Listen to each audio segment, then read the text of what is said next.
बिस्मिल्लाहिर्रहमानिर्रहीम अस्सलामुअलैकुम वरहमतुल्लाहि वबरकातुहू। उम्मीद है दोस्तों सब खैर आफियत से होंगे। जैसा कि दोस्तों आपको पता है कि हमने C++ complete course in 2 videos जो है वो कंप्लीट करना था। इससे पहले मैंने पार्ट 1 अपलोड किया था जिसके अंदर हमने ये सारे बेसिक कंसेप्ट सीखे थे। Basic things, input output operators, if else condition, switches, loops, array, structure and functions. Okay तो ये हमने सारी चीज़ें पार्ट 1 में कवर की थी। यहाँ पे CS201 बेसिकली वर्चुअल यूनिवर्सिटी के स्टूडेंट्स जो है उनका कोर्स सब्जेक्ट है C++ का। ओके और अगर आप अदर यूनिवर्सिटीज़ के स्टूडेंट हैं तो आपका ये C++ का कंप्लीट कोर्स है। अगर आप वर्चुअल यूनिवर्सिटी के स्टूडेंट हैं तो आपका ये CS201 का जो कोर्स हम कवर कर रहे हैं। ओके तो इस तरह सारी यूनिवर्सिटीज़ का जो है वो इन 2 वीडियोज़ के अंदर ये C++ का कंप्लीट कोर्स जो है वो कवर हो जाएगा। आज दोस्तों हमारा पार्ट 2 है जिसके अंदर हमारी C++ फुल एंड कंप्लीट जो है वो कोर्स हो जाएगा कवर हमारा। आज के पार्ट 2 के अंदर जो चीज़ें हमने कवर करनी है वो है जी pointers, built in string dot H header files, उसके बाद क्लासेस क्या होती हैं, डाटा हाइडिंग क्या होती है, encapsulation, constructor and destructor, inheritance, types of inheritance, function overloading, function overriding, polymorphism क्या होती है, टेम्पलेट्स क्या होते हैं और फाइल हैंडलिंग लास्ट पे क्या होती है और डिटेल के साथ फाइल हैंडलिंग। तो आज के इस पार्ट 2 को जो है वो स्टार्ट कर लेते हैं with the help of pointers. दोस्तों मैं जो IDE यूज़ करूँगा यहाँ पे वो है जी डेव C++। ओके तो चलें लेट्स गेट स्टार्टेड। दोस्तों सबसे पहले पॉइंटर्स क्रिएट कैसे करते हैं। दोस्तों जो पॉइंटर्स हैं क्रिएट करने से पहले आपको ये बताऊं कि पॉइंटर्स क्रिएट क्यों किए जाते हैं। अब क्रिएट तो करना बात की बात है, पहले हमने ये देखना कि पॉइंटर्स क्रिएट क्यों किए जाते हैं। पॉइंटर्स क्रिएट इसलिए किए जाते हैं जब आपने किसी वेरिएबल का एड्रेस अपने पास सेव करना हो, होल्ड करना हो, तो उसके लिए हम पॉइंटर्स बनाते हैं। यानी इसका मतलब है हमें इस बात की समझ आ गई कि pointers basically it is a variable that holds address of an other variable. कि पॉइंटर्स एक ऐसे वेरिएबल होते हैं जो कि एड्रेस होल्ड करते हैं किसी दूसरे वेरिएबल का।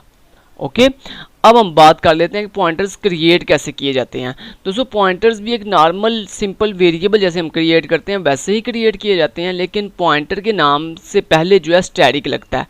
ओके जैसे लेट्स से आपने यहाँ पे लिख दिया इंट स्टैटिक ptr मेरे पॉइंटर का नाम है। आप पॉइंटर का नाम कुछ भी रख सकते हैं, जैसे हम वेरिएबल का नाम कुछ भी रखते हैं ऐसे पॉइंटर का नाम भी आप कुछ भी रख सकते हैं, लेकिन पॉइंटर के नाम के शुरू पे जो भी आप नाम रखेंगे यहाँ पे आपको लेफ्ट साइड पे स्टैटिक लगाना पड़ेगा। Static denote a pointer. Static जब लगता है किसी भी वेरिएबल के शुरू पे तो वो वेरिएबल को और पॉइंटर को डिफ्रेंशिएट करता है कि this is a pointer not a variable. Okay variable कोई वैल्यू होल्ड करता है लेकिन जो पॉइंटर होता है वो एड्रेस होल्ड करता है। तो ये देखें हमने एक पॉइंटर बना लिया। अब बेसिकली ये जो पॉइंटर के शुरू पे आप डाटा बताते हो ना, इसका मतलब ये होता है कि ये जो पॉइंटर जिस वेरिएबल को या जिस एड्रेस को होल्ड करेगा उस एड्रेस की डाटा टाइप वही होगी जो इस पॉइंटर की डाटा टाइप है। ओके अगर आपने यहाँ पे पॉइंटर के शुरू पे इंट लिखा हुआ है इसका मतलब है ptr जिसकी डाटा टाइप इंट है ये उस एड्रेस को होल्ड करेगा अपने अंदर जिस एड्रेस की डाटा टाइप भी इंट होगी। अगर यहाँ पे आप फ्लॉट लिखेंगे तो उसकी डाटा जिसकी आपने एड्रेस सेव करना है जिस वेरिएबल का उसकी डाटा भी फ्लॉट होनी चाहिए। यानी हमें इस चीज़ की बात की भी समझ आ गई कि पॉइंटर की डाटा वही होती है जिस तरह का वो एड्रेस अपने अंदर होल्ड करता है, उस एड्रेस की जो डाटा टाइप होती है वही डाटा टाइप पॉइंटर की होती है।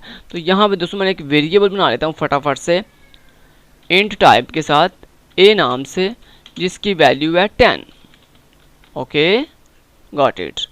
अब इसका एक शॉर्टकट मेथड भी था, वो क्या भला के बजाय इसके कि हम अलग से वेरिएबल बनाए इंट टाइप का हम यहाँ पे कॉमा लगा लेते हैं। ये बेसिकली इंट जो है वो दोनों को रेफर करेगा, ptr मेरे पॉइंटर को भी और a मेरे वेरिएबल को भी। ओके अब दोस्तों इस जो मेरा ptr नाम का पॉइंटर है इसको मैंने a वेरिएबल का एड्रेस देना है। तो एड्रेस कैसे किसी पॉइंटर को देते हैं, सिंपल पॉइंटर का नाम बताते हैं, आगे इक्वल का साइन लगाते हैं, आगे ये एंड का ऑपरेटर लगा के अपने वेरिएबल का नाम लिख देते हैं। तो इस तरह दोस्तों आपको पता है हम किसी भी वेरिएबल के नाम के शुरू पे अगर एंड का ऑपरेटर लगा दें तो ये उसकी वैल्यू नहीं पास करता बल्कि उस वेरिएबल का एड्रेस पास कर देता है। तो यहाँ पे a वेरिएबल का एड्रेस पास हो जाएगा इस ptr को। ओके अब ptr is a pointer that hold address of a variable. अब अगर आपने ए वेरिएबल का एड्रेस स्क्रीन पर डिस्प्ले करवाना हो तो आप क्या लिखोगे, आप यहाँ पे लिख दोगे एड्रेस ऑफ ए, ठीक है। और एड्रेस ऑफ ए जो है वो किस में सेव है, पीटीआर में, तो यहाँ पे सिंपल मैंने पीटीआर लिख दिया। अब दोस्तों मान लो कि आप चाहते हो कि जो ए नाम का वेरिएबल है इसके अंदर जो वैल्यू पड़ी हुई है वो वैल्यू आप with the help of pointer display करवाना चाहते हो। तो दोस्तों पॉइंटर की हेल्प से हम पॉइंटर जिस वेरिएबल को होल्ड कर रहा है, अगर आपने उस वेरिएबल की वैल्यू डिस्प्ले करवानी हो पॉइंटर की हेल्प से, तो फिर हम कैसे कर सकते हैं, तो वो भी आपको बताता हूँ। सिंपल यहाँ पे हम लिख लेते हैं जी वैल्यू ऑफ ए, और यहाँ पे दोस्तों जब आप पॉइंटर की हेल्प से किसी वेरिएबल की वैल्यू डिस्प्ले करवाते हो तो पॉइंटर के नाम के शुरू पे आप स्टैटिक लगा देते हो, तो वो आपको क्या करता है, वो जिस एड्रेस को पॉइंटर कर रहा होता है उसकी वैल्यू डिस्प्ले करवाता है। अगर आप पॉइंटर के नाम के शुरू सी आउट के अंदर पॉइंटर के नाम के शुरू पे स्टैटिक लगा दो तो ये वैल्यू डिस्प्ले करवाता है उस वेरिएबल की जिसके एड्रेस को होल्ड कर रहा होता है। और अगर आप विदाउट स्टैटिक पीटी सिर्फ पॉइंटर का नाम लिखो तो ये एड्रेस प्रिंट करवाता है, ओके, उस वेरिएबल का जिसको ये पॉइंटर कर रहा होता है। और अगर दोस्तों आपने पॉइंटर का एड्रेस प्रिंट करवाना हो, यानी पॉइंटर इटसेल्फ, पॉइंटर का खुद का क्या एड्रेस है वो अगर डिस्प्ले करवाना हो तो उसके लिए हम यहाँ पे लिखेंगे, हमने यहाँ पे कहा एड्रेस ऑफ पॉइंटर। अब पॉइंटर का एड्रेस प्रिंट करवाने के लिए हम क्या करेंगे, तो मैंने अभी भी बताया था आपको, अगर आपने किसी भी वेरिएबल का या किसी भी पॉइंटर का एड्रेस डिस्प्ले करवाना तो आप उसके शुरू पे एंड का ऑपरेटर लगा दो। मैंने यहाँ पे एंड का ऑपरेटर आगे पॉइंटर का नाम लिख दिया, तो अब क्या होगा, अब यहाँ पे डिस्प्ले होगा पॉइंटर का इटसेल्फ जो अपना एड्रेस है, यानी पॉइंटर का अपना जो एड्रेस है वो यहाँ पे डिस्प्ले हो जाएगा। तो यहाँ पे देखिए मैं कंपाइल करके आपको दिखा देता हूँ। आप तो ये देख रहे हैं दोस्तों, आप एड्रेस ऑफ ए क्या है 0x23FE34, और यहाँ पे वैल्यू ऑफ ए क्या है 10, एड्रेस ऑफ पॉइंटर क्या है 0x23FE38। ये बेसिकली एड्रेस के शुरू पे ये जो आपको 0x नज़र आ रहा है ये बेसिकली हेक्साडेसिमल को शो करता है, ठीक है। तो मेमोरी के अंदर जो ब्लॉक्स होते हैं इनका एड्रेस जो है वो हेक्साडेसिमल के अंदर होता है, ठीक है, इसलिए यहाँ पे 0x लगा हुआ है। असल जो एड्रेस है वो 23FE34 और 38 है, ओके, ठीक है जी। This is a pointer, clear दोस्तों। पॉइंटर्स की हेल्प से एक छोटा सा हम प्रोग्राम भी करके दिखाता हूँ आपको। ये देखो यहाँ पे मैंने एक पॉइंटर बनाया PTR1 और कॉमा PTR2 के नाम से, ओके। तो ये मैंने दो पॉइंटर बना लिया। अब यहाँ पे मैं एक और वेरिएबल बना लेता हूँ कॉमा B = 20। अब दोस्तों मैं चाहता हूँ पॉइंटर की हेल्प से इन दोनों की वैल्यू जो है ऐडअप करके स्क्रीन पर डिस्प्ले करवाना। तो यहाँ पे देखो मैंने क्या किया, मैंने कहा PTR1 को जो है वो एड्रेस दे दो ए वेरिएबल का, और जो मेरा PTR2 है उसको इक्वल कर दो किसके एड्रेस के, बी वेरिएबल के एड्रेस के। अब दोस्तों मान लो कि मैंने इन दोनों PTR1 और PTR2 के पास जिन वेरिएबल के एड्रेस हैं उनकी वैल्यू को आपस में ऐड अप करके स्क्रीन पे डिस्प्ले करवाना है। तो सिंपल यहाँ पे देखो मैंने सिंपल लिख दिया, मैंने कहा सम इज। अब दोस्तों जो ए वेरिएबल है इसका एड्रेस किसके पास है, PTR1 के पास, और मुझे यहाँ पे एड्रेस नहीं चाहिए, मुझे यहाँ पे वैल्यू चाहिए। तो वैल्यू लेने के लिए हम स्टैटिक आगे पॉइंटर का नाम लिखते हैं। तो मैंने कहा PTR1, उसके अंदर प्लस कर दो क्या, स्टैटिक PTR2 के पास जिस वैल्यू को जो सी वैल्यू है, ओके। तो ये दोनों को एडअप करके स्क्रीन पर डिस्प्ले करवा देगा आंसर। तो यहाँ पे देखिए 10 + 20 = 30, सम इज़ 30। तो ये this is a pointer. Next चलते हैं। नेक्स्ट दोस्तों हमारे पास है जी टॉपिक स्ट्रिंग डॉट एज, यानी एक स्ट्रिंग जो आपकी होती है, यानी मल्टीपल जो करैक्टर्स होते हैं इनकी कुछ बिल्ट इन मेथड्स होते हैं हमारे पास। C++ के अंदर बहुत से मेथड्स हैं, तकरीबन कोई आपके पास 25 से 30 के करीब जो है बिल्ट इन मेथड हैं जो आपको C++ की बुक के अंदर मिल जाएंगे। मैं यहाँ पे जस्ट आपको 3-4 कवर करवाऊंगा ताकि आपको थोड़ा आइडिया हो जाएगा हम string.h वाली है जो हेडर फाइल है इसको कैसे यूज़ करते हैं। तो यहाँ पे दोस्तों हम उसके लिए जो बिल्ट इन मेथड हैं उनको यूज़ करने के लिए हम यहाँ पे पहले अपनी हेडर फाइल इंक्लूड करवाएंगे जिसका नाम है string.h, ओके। अब दोस्तों यहाँ पे string.h के अंदर दोस्तों जो आपके मल्टीपल करैक्टर्स होते हैं उसके लिए आप डाटा स्ट्रिंग यूज़ नहीं करते बल्कि कैर डाटा यूज़ करते हो, ठीक है। और कैर डाटा के साथ आप वेरिएबल की एरे बना लेते हो, ओके, क्योंकि आपको पता है करैक्टर डाटा कैर डाटा के अंदर सिर्फ आइटम ए की वेरिएबल्स एक ही सिंगल करैक्टर सेव होता है। लेकिन जब आप किसी भी डाटा की एरे बना लेते हो तो उसमें सेम डाटा के मल्टीपल वैल्यू जो है वो सेव होती हैं, ओके। अब यहाँ पे दोस्तों मैंने इसको एम्प्टी छोड़ दिया, इसमें कोई साइज़ नहीं दिया। दोस्तों जब आप एरे क्रिएट करते हो और उस एरे को उसी वक्त वैल्यूज़ दे देते हो यानी वैल्यूज़ उसके अंदर जो भी आपने सेव करवाना हो वो उसी वक्त सेव कर लो, तो फिर आप साइज़ ना भी बताओ तो कोई फ़र्क नहीं पड़ता। ओके, तो यहाँ पे लेट से मैंने लिख दिया खिज़र शहाल, SHAHAL शहाल। ठीक है, अब दोस्तों मान लो कि आप चाहते हो कि ये जो आपकी स्ट्रिंग है खिज़र शहाल, इसके अंदर कितने करैक्टर्स हैं, आप इसकी लेंथ फाइंड करना चाहते हो इस स्ट्रिंग की। तो उसके लिए दोस्तों हमारे पास बिल्ट इन मेथड होता है str। अच्छा, जो जितने भी आपके स्ट्रिंग के बिल्ट इन मेथड है ना, इनको लिखने से पहले हम str लिखते हैं। str मीन स्ट्रिंग, तो हम लिखते हैं str और आगे दोस्तों अपने मेथड का नाम बताते हैं। तो मैंने यहाँ पे क्या फाइंड करना, लेंथ। तो लेंथ के लिए दोस्तों हम लिखते हैं len, यानी तीन करैक्टर का लिखते हैं हम। हर वर्ड को तीन करैक्टर के अंदर रिप्रेजेंट करते हैं। तो मैंने क्या फाइंड करना है, str लेंथ। अब str लेंथ आपने किसकी फाइंड करनी है, उस वेरिएबल का नाम बताना राउंड ब्रेसेस में। तो मैंने यहाँ पे लिख दिया a, यानी कि जो a वेरिएबल है उसके अंदर जो सिंगल मल्टीपल करैक्टर्स हैं उनकी लेंथ फाइंड करके दो। तो यहाँ पे देखो मैंने इसको कंपाइल किया, तो ये देखो इसने आपको बता दिया कहता 13 कि आपको जो यहाँ पे स्ट्रिंग है उसकी जो लेंथ है वो 13 करैक्टर्स हैं उसके अंदर। अब दोस्तों मान लो कि आपने ये जो a नाम का आपका वेरिएबल है इसके अंदर जो मल्टीपल करैक्टर्स हैं इनको आपने रिवर्स ऑर्डर में जो है वो डिस्प्ले करवाना। तो उसके लिए दोस्तों हम लिखते हैं str rev, rev mean reverse. ठीक है, तो यहाँ पे देखो मैंने डिस्प्ले किया इसको, और यहाँ पे देखो जो आपकी स्ट्रिंग थी वो रिवर्स ऑर्डर में यहाँ पे शो हो रही है। ठीक है, ओके। अब दोस्तों मान लो कि आपने जो है अपने ये जो आपके पास मल्टीपल करैक्टर्स हैं a वेरिएबल के अंदर, इनको आपने लोअर केस के अंदर डिस्प्ले करवाना। तो हम लिखेंगे str बिल्ट इन है जो कि लिखना ही होता है। इसके आगे हम अपने बिल्ट इन मेथड का नाम बताते हैं जो कि 3 करैक्टर पे मुश्तमिल होता है। तो यहाँ मैंने लिख दिया str, मैंने क्या फाइंड करना, लोअर केस। तो लोअर के लिए हम लिखते हैं LWR मीन लोअर केस। तो यहाँ पे देखो मैंने कंपाइल किया, तो ये देखो इसने मेरे पूरे सारे कैरेक्टर्स को लोअर केस में कन्वर्ट कर दिया। ओके, अब दोस्तों मान लो कि आपने अपर केस के अंदर लिखना है इसको, तो अपर केस के लिए हम लिखते हैं UPR stand for upper case. यहाँ पे इसको मैंने कंपाइल किया, और यहाँ पे देखो इसने आपके सारे कैरेक्टर्स को अपर केस में कन्वर्ट कर दिया। तो ये दोस्तों कुछ बिल्ट इन मेथड्स थे। इसके अलावा और भी काफ़ी मेथड होते हैं, जैसे कॉपी, जैसे एन कॉपी। ठीक है, तो बहुत से मेथड्स हैं, आप जो है अपनी C++ की बुक के अंदर उनको कवर कर सकते हैं। ओके, अब मैं इसको रिमूव कर देता हूँ, ये मुझे हेडर फाइल की ज़रूरत भी नहीं है। अब इसको मैं यहाँ से रिमूव कर देता हूँ। अब नेक्स्ट दोस्तों चलते हैं। नेक्स्ट दोस्तों हमारे पास आ जाता है जी टॉपिक जो है वो है जी क्लास, यानी यहाँ पे आपकी ऑब्जेक्ट ओरिएंटेड प्रोग्रामिंग दोस्तों स्टार्ट हो गई है।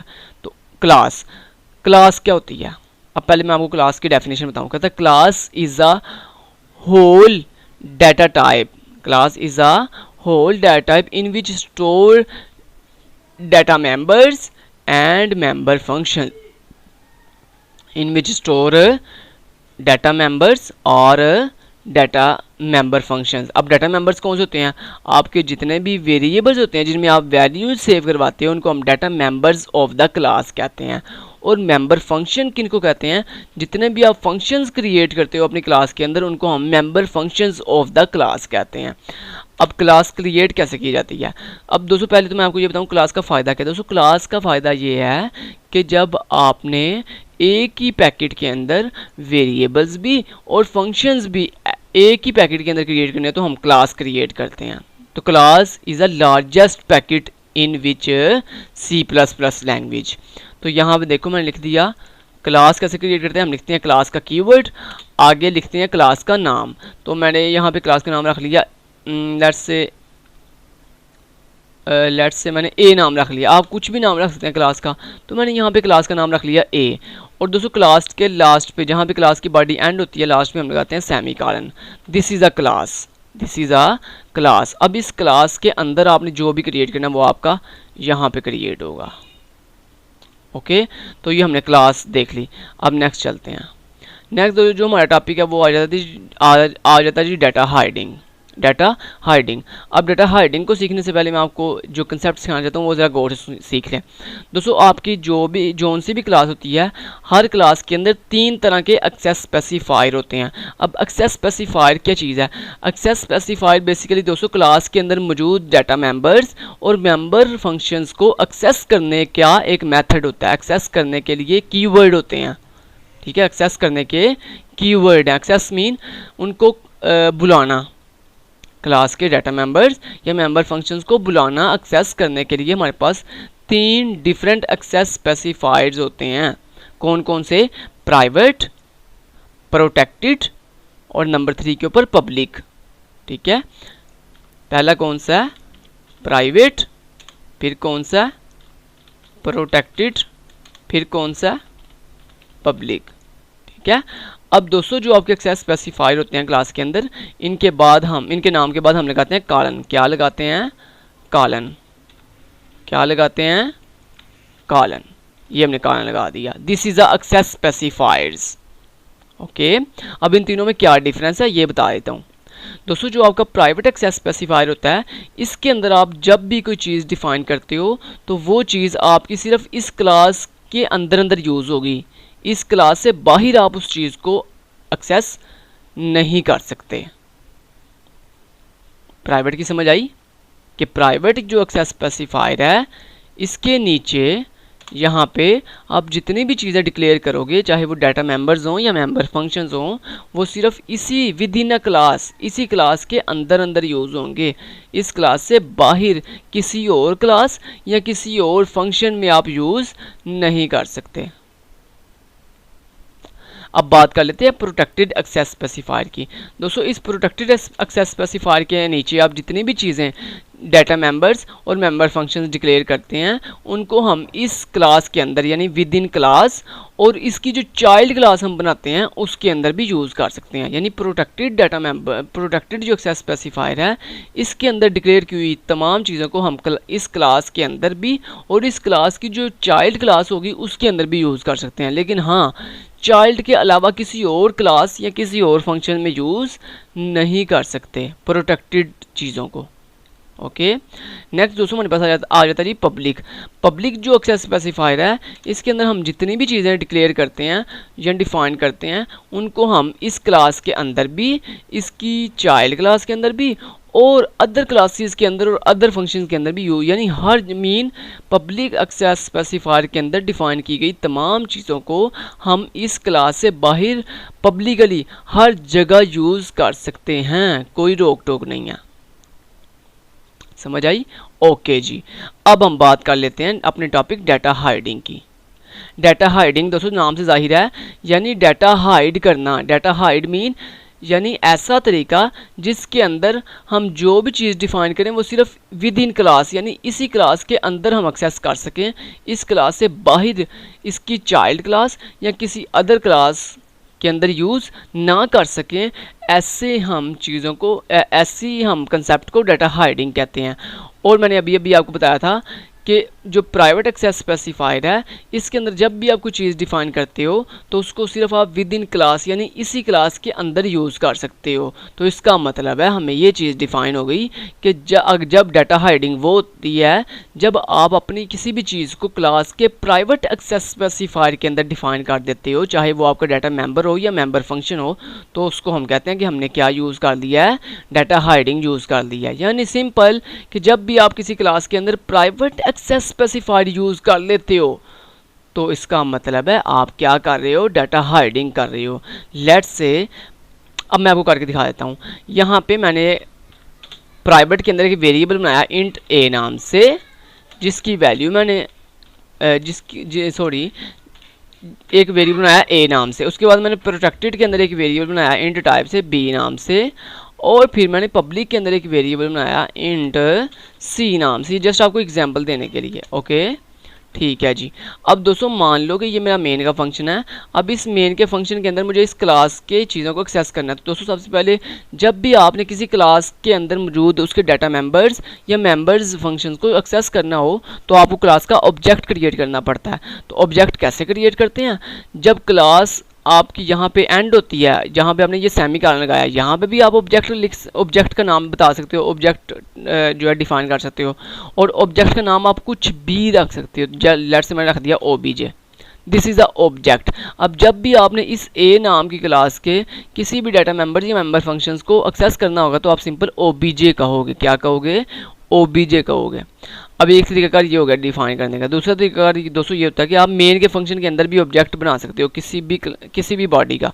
तो यहाँ पे दोस्तों जब आप मेन के अंदर किसी बॉडी का ऑब्जेक्ट बनाते हैं तो पहले हम उस बॉडी का बताते हैं नाम। तो मेरी बॉडी का नाम क्या है, ए। उसके बाद दोस्तों हम ऑब्जेक्ट बताते हैं, तो मैंने कहा OBJ। क्लियर। अब दोस्तों ये ऑब्जेक्ट बन गया ए क्लास का OBJ नाम से। अब मैंने जब भी इस ए क्लास की चीज़ों को एक्सेस करना होगा तो मैं लिखूँगा OBJ। तो ये कंपाइलर मेरा जो है समझ जाएगा कि OBJ किस क्लास का ऑब्जेक्ट है, ए क्लास का, तो वो ए क्लास के पास आ जाएगा।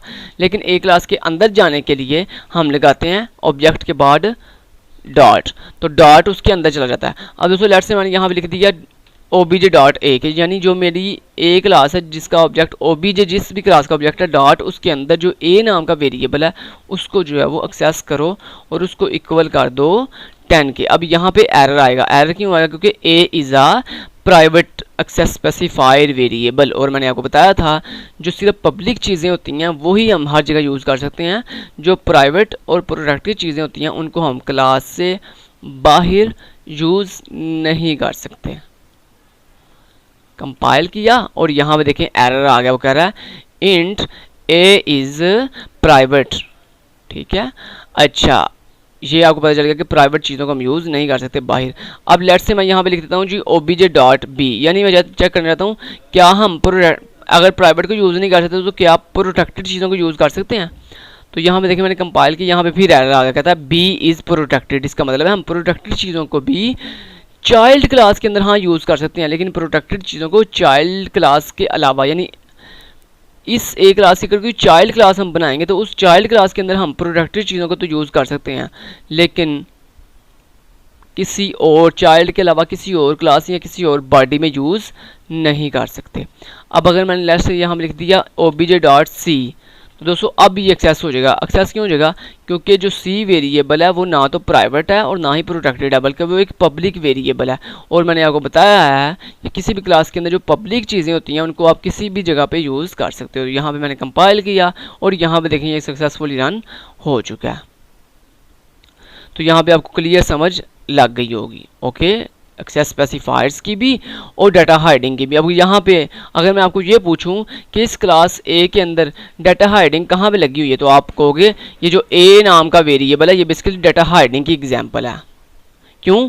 क्योंकि ए नाम का जो वेरिएबल है ये प्राइवेट एक्सेस स्पेसिफायर के अंदर बना हुआ है, और प्राइवेट किसी भी क्लास के अंदर जब आप प्राइवेट एक्सेस स्पेसिफायर के साथ कोई भी चीज़ डिफाइन करते हो, कोई भी चीज़ डिक्लेयर करते हो, तो वो बेसिकली किसको रिप्रेजेंट कर रही होती है?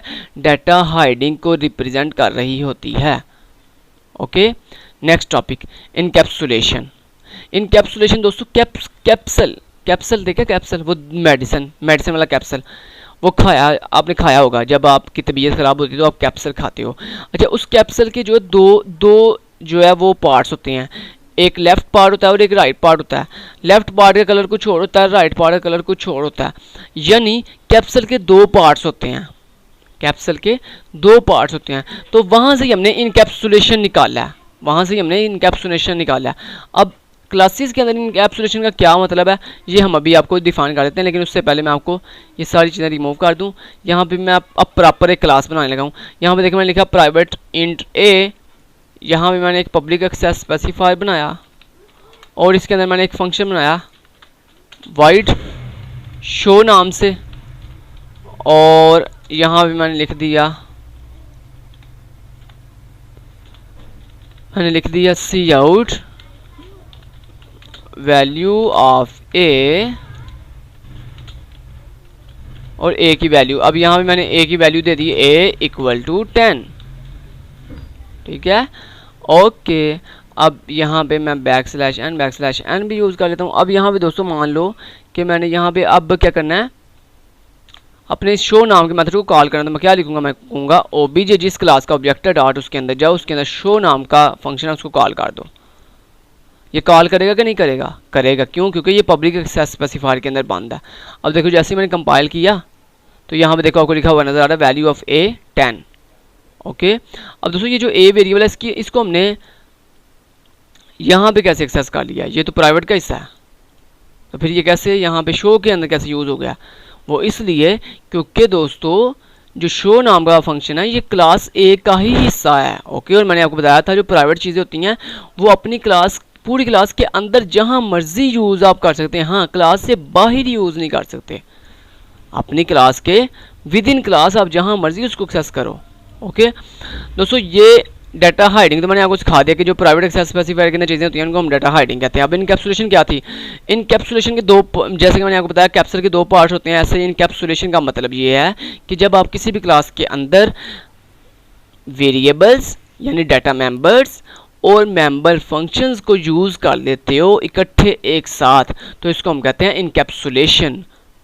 ठीक है, जैसे यहाँ पे देखो आपने प्राइवेट एक्सेस स्पेसिफायर के अंदर वेरिएबल बनाया और पब्लिक एक्सेस स्पेसिफायर के अंदर एक फंक्शन बनाया, और इस वेरिएबल को आपने फंक्शन के अंदर जो है वो यूज़ कर लिया। This is a encapsulation.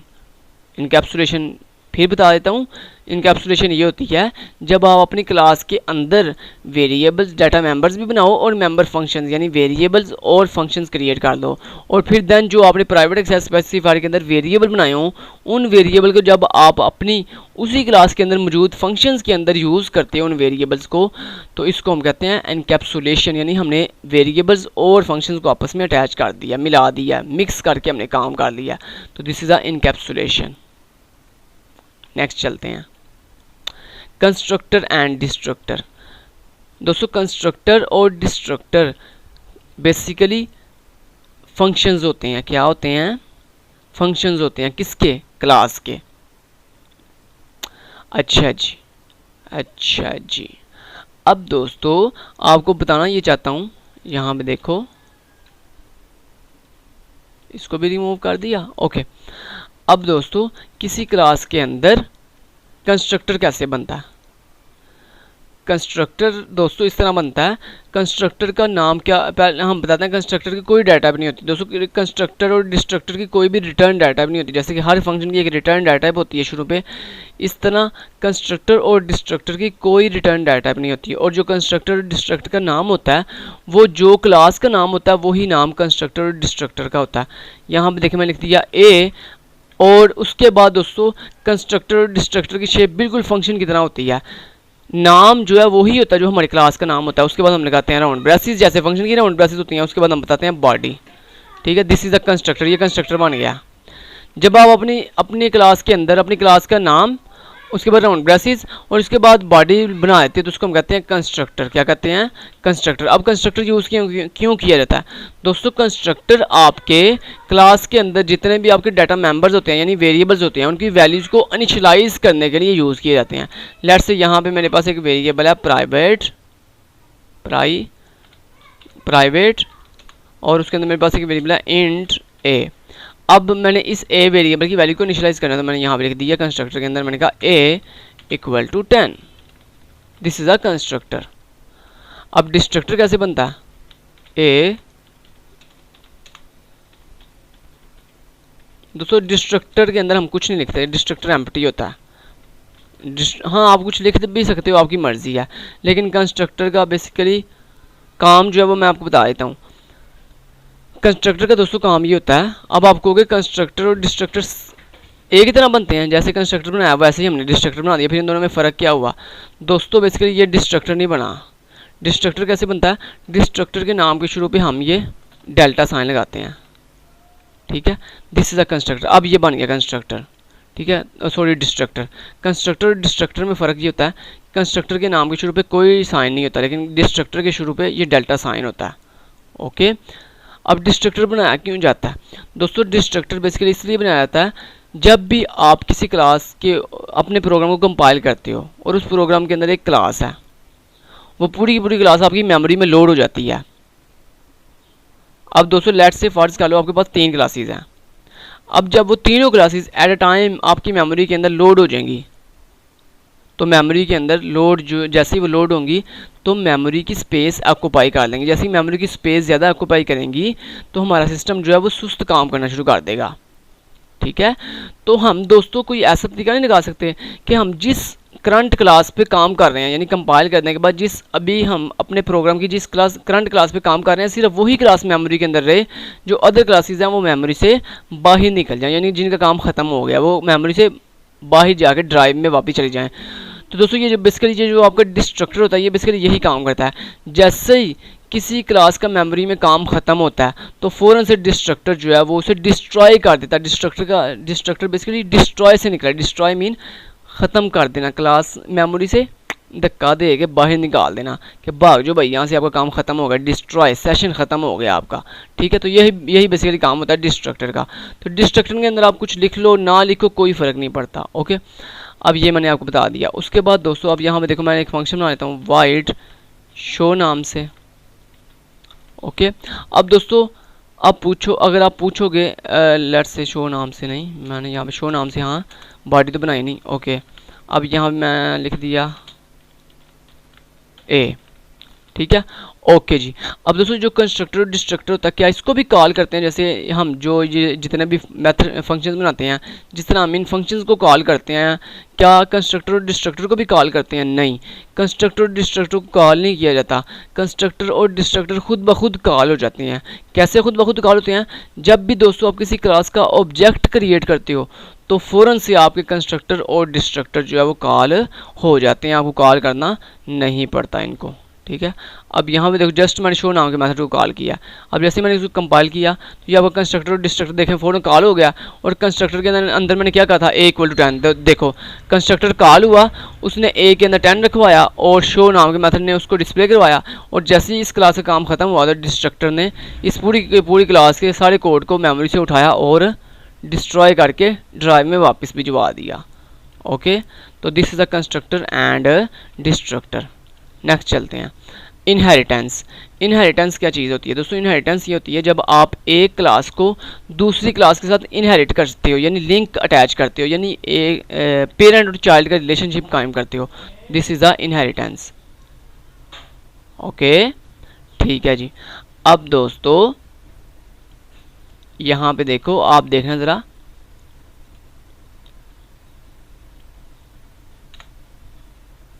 Okay मैंने क्लास के अंदर कोड ख़त्म कर दिया। अब दोस्तों मैंने यहाँ पे मान लो एक और क्लास बनाई बी नाम से। ओके, अब यहाँ पे जो क्लास ए है उसके अंदर मैं पब्लिक लिख देता हूँ, पब्लिक एक्सेस स्पेसिफायर के अंदर इंट और ए। ठीक है, उसके बाद मैं बनाया इसका कंस्ट्रक्टर, तो मैंने लिख दिया ए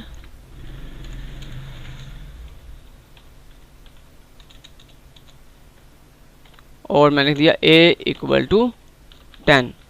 उसके बाद मैं बना लेता हूँ इसका डिस्ट्रक्टर, तो a, उसके बाद मैंने यहाँ पे लिख दिया। ओके जी, ये कंस्ट्रक्टर और डिस्ट्रक्टर बन गया। अब दोस्तों ये जो मेरी बी क्लास बी है, इसके अंदर चलें यहाँ पे मैं एक फंक्शन बनाता हूँ वाइड टेस्ट नाम से, और इसके अंदर मैं लिख देता हूँ यहाँ पे काउट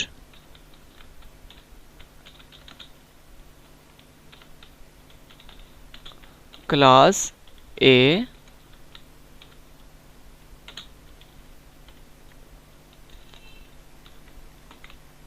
ठीक है, क्लास ए सिर्फ मैंने लिख दिया। ओके जी, उसके बाद दोस्तों ये मेरी बी क्लास है, लास्ट पे सेमीकोलन। अब दोस्तों अब दोस्तों मैं चाहता हूँ, मैं इनहेरिटेंस करना चाहता हूँ, यानी इस क्लास ए को इस क्लास बी के साथ अटैच करना चाहता हूँ, इनहेरिट करना चाहता हूँ। यानी क्लास ए जो है वो मेरी पेरेंट क्लास होनी चाहिए और क्लास बी जो है वो मेरी चाइल्ड क्लास होनी चाहिए। अब पहले मैं आपको ये बता दूँ इनहेरिटेंस करते क्यों है, हमें ज़रूरत क्यों पेश आती है। दोस्तों ज़रूरत इसलिए पेश आती है कि अगर आप ये चाहते हैं कि आपकी जो पेरेंट क्लास के अंदर जो आपके वेरिएबल्स या आपके फंक्शंस हैं जो कि प्रोटेक्टेड या पब्लिक हैं, उनको अगर आपने किसी दूसरी क्लास के अंदर एक्सेस करना हो तो उसके लिए हमें इनहेरिटेंस करनी पड़ती है। इससे फ़ायदा ये होता है कि हमें दोबारा से वेरिएबल्स और फंक्शंस क्रिएट नहीं करने पड़ते, हमें वेरिएबल्स और फंक्शंस क्रिएट नहीं करने पड़ते, हम अपनी पेरेंट की चीज़ों को ही चाइल्ड में यूज़ कर लेते हैं। ओके, अब दोस्तों इनहेरिट करते कैसे हैं? सिंपल क्लास के आगे हम लगाते हैं कॉलन, उसके बाद हम लिखते हैं पब्लिक और पब्लिक के आगे हम स्पेस देके अपनी क्लास का नाम बताते हैं जो कि हमारी पेरेंट क्लास होती है। तो यहाँ पे हमारी पेरेंट क्लास कौन सी है? ए, तो मैंने लिख दिया ए। अब दोस्तों जो आपकी ए क्लास है वो पेरेंट क्लास बन चुकी है और जो बी है वो इसकी चाइल्ड क्लास बन गई है। अब यहाँ पे मैंने लिख दिया पब्लिक और पब्लिक के अंदर दोस्तों मैंने यहाँ पे लिख दिया वाइड शो, ठीक है। और यहाँ पे शो के अंदर मैंने लिख दिया सी आउट वैल्यू ऑफ ए और ए वेरिएबल। अब दोस्तों देखो जो ए वेरिएबल है ये वो बेसिकली यहाँ पे आपको नज़र आ रहा है, नहीं ये बेसिकली ए वेरिएबल कहाँ से लिया मैंने, ये मेरी पेरेंट क्लास का हिस्सा है, ये देखें ये पेरेंट क्लास के अंदर बना लिखा हुआ है, ओके ठीक है। तो जब दोस्तों आप इनहेरिटेंस करते हो तो इनहेरिटेंस के अंदर दोस्तों हम ऑब्जेक्ट जो है वो चाइल्ड क्लास का बनाते हैं, क्योंकि पेरेंट की जितनी भी चीज़ें होती हैं उनको हम बगैर ऑब्जेक्ट के चाइल्ड के अंदर यूज़ कर सकते हैं, उनके लिए हमें जो है ऑब्जेक्ट की ज़रूरत नहीं है। लेकिन जो चाइल्ड क्लास है उसके लिए हम उसकी चीज़ों को एक्सेस करने के लिए हमें ऑब्जेक्ट की ज़रूरत पड़ती है। तो लिहाजा जब हम इनहेरिटेंस करते हैं तो हम ऑब्जेक्ट हमेशा किसका बनाते हैं, चाइल्ड क्लास का। तो यहाँ पर मेरी जो बी क्लास है उसका मैंने ओबीजे नाम से चाइल्ड बना दिया, और सॉरी ऑब्जेक्ट बनाया, और मैंने कहा ओबीजे जो बी क्लास का ऑब्जेक्ट है डॉट उसके अंदर जो शो नाम का मेथड है उसको कॉल कर दो। तो यहाँ पे देखो ये इसको कॉल करेगा, कंपाइल किया और यहाँ पे देखो लिखा हुआ आ रहा है value of A 10, clear, okay जी, दिस इज़ द इनहेरिटेंस। इस तरह दोस्तों हम इनहेरिटेंस करते हैं। नेक्स्ट चलते हैं, नेक्स्ट आ जाता है जी हमारे पास टॉपिक टाइप्स ऑफ इनहेरिटेंस। अब दोस्तों जो इनहेरिटेंस की दो मेन टाइप्स होती हैं, एक होती है मल्टीपल इनहेरिटेंस और एक होती है मल्टी लेवल इनहेरिटेंस। तो पहले हम देखते हैं मल्टीपल इनहेरिटेंस। अब मल्टीपल इनहेरिटेंस क्या होती है, मल्टीपल इनहेरिटेंस ये होती है जब आपकी एक चाइल्ड क्लास हो और उसकी मल्टीपल पेरेंट क्लास हो, यानी चाइल्ड क्लास तो एक है लेकिन जो उसकी पेरेंट क्लास हैं वो एक से ज़्यादा हैं, तो इसको हम कहते हैं मल्टीपल इनहेरिटेंस। लेट्स से मान लो कि यहाँ पे मेरी क्लास है क्लास A1 जिसके अंदर वेरिएबल है इंट ए, और फिर देन मेरे पास इसी को मैं चलें कॉपी कर लेता हूँ। फिर देन मेरे पास एक और क्लास है क्लास A2, ठीक है। तो यहाँ पे देखो मैंने लिख दिया क्लास A2।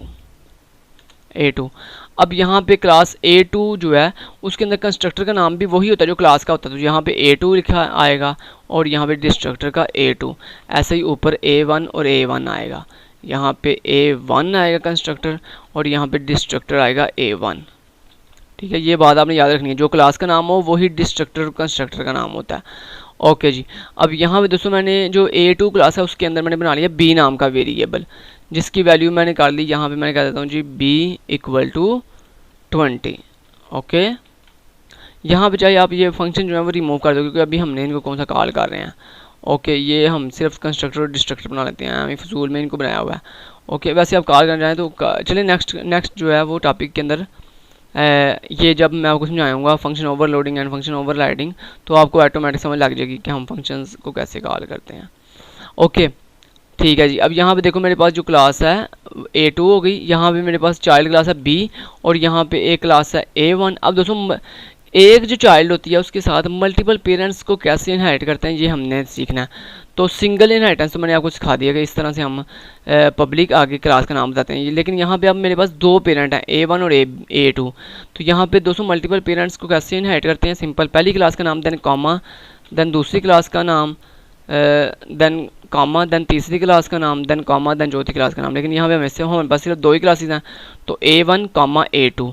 अब दोस्तों जो मेरी B क्लास है ये एक चाइल्ड क्लास है और इसके दो पेरेंट्स क्लासेस हैं, कौन कौन सी, A1 और A2। इसका मतलब है मैं A1 और A2 दोनों के अंदर मौजूद वेरिएबल्स और फंक्शंस को अपने इस B की चाइल्ड क्लास के अंदर यूज़ कर सकता हूँ।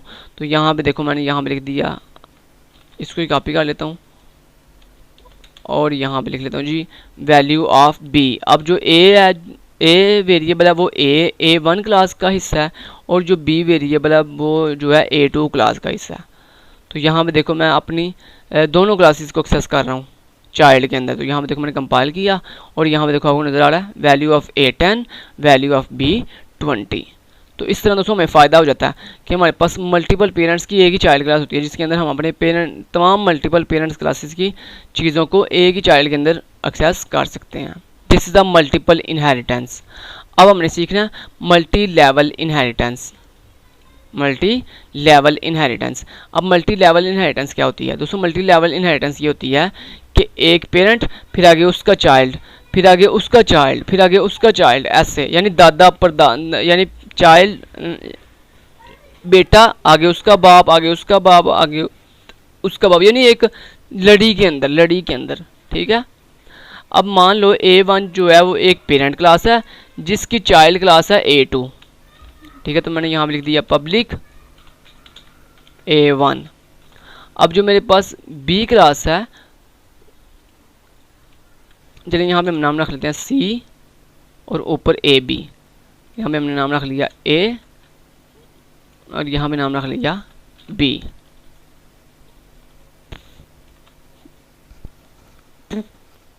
ओके। अब यहाँ पे दोस्तों मुझे कंस्ट्रक्टर और डिस्ट्रक्टर के नाम भी चेंज करने पड़ेंगे, तो यहाँ मैं लिख दिया A और नीचे A। अब दोस्तों मैं यहाँ पे एक फंक्शन बना लेता हूँ। अब मैं आपको फंक्शन भी साथ बना के दिखाता हूँ। यहाँ पे मैंने फंक्शन बनाया शो नाम का।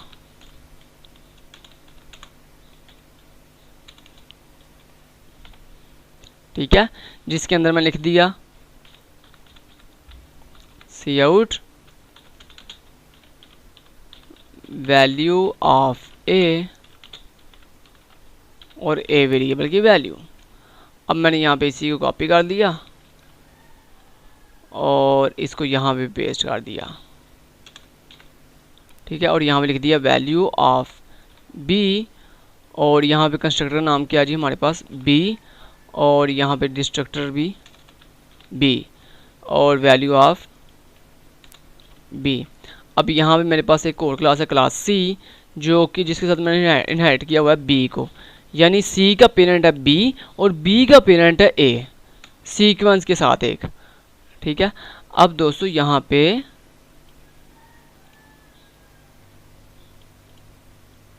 मैं क्या करने लगा हूँ, ओके, यहाँ पे मैं कंस्ट्रक्टर बना लेता हूँ। उससे पहले मैं एक वेरिएबल बनाता हूँ इंट सी। ठीक है, इंट सी और यहाँ पे कंस्ट्रक्टर सी और मैंने यहाँ पे लिख दिया सी इक्वल टू 30। यहाँ पे डिस्ट्रक्टर भी बना लेते हैं फटाफट से। तो यहाँ पे मैंने लिख दिया सी और डिस्ट्रक्टर को मैंने यहाँ पे एम्प्टी छोड़ दिया। ओके जी। अब दोस्तों मैंने यहाँ पे लिख दिया वैल्यू ऑफ सी और यहाँ पे सी वेरिएबल। ठीक है, अब आप कहोगे हमें इनहेरिटेंस करने का क्या फ़ायदा हुआ, हमने हर क्लास का अपना अपना वेरिएबल बनाया, अपने अपने फंक्शंस बनाए हैं, तो हमें क्या फ़ायदा हुआ। दोस्तों बेसिकली फ़ायदा ये हुआ है, अब देखो ज़रा, मैं यहाँ पे कॉल करूँगा अपनी पेरेंट क्लास के शो नाम के फंक्शन को, यानी यहाँ पे ऑब्जेक्ट बनेगा जो आपकी सबसे लास्ट वाली चाइल्ड क्लास होती है, ऑब्जेक्ट उसका बनना है। तो यहाँ पे मैंने क्या सी जो मेरी क्लास है उसका ओबीजी नाम से ऑब्जेक्ट बनाओ और ओबीजी डॉट शो नाम के मेथड को कॉल कर दो।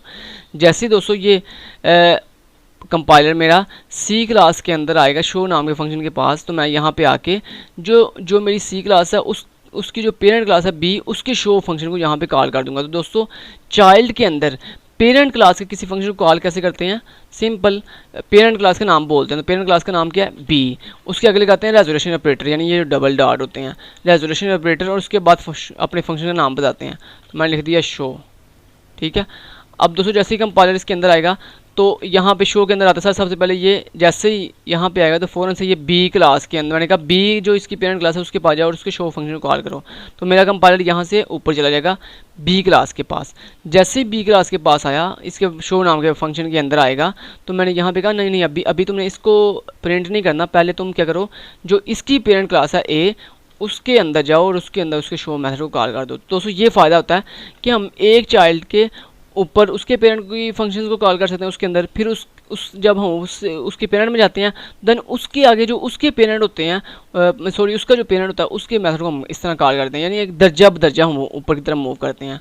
तो this is a multi level inheritance, यानी लेवल वाइज इनहेरिटेंस, यानी दादा फिर उसका बेटा फिर आगे उसका बेटा फिर आगे उसका बेटा। ठीक है, तो बेसिकली यहाँ पे दोस्तों अगर हम बताएं आपको तो यहाँ पे जो ए क्लास है ये बेसिकली दादा है और जो बी क्लास है ये बेसिकली बाप है और जो सी क्लास है वो बेसिकली चाइल्ड है।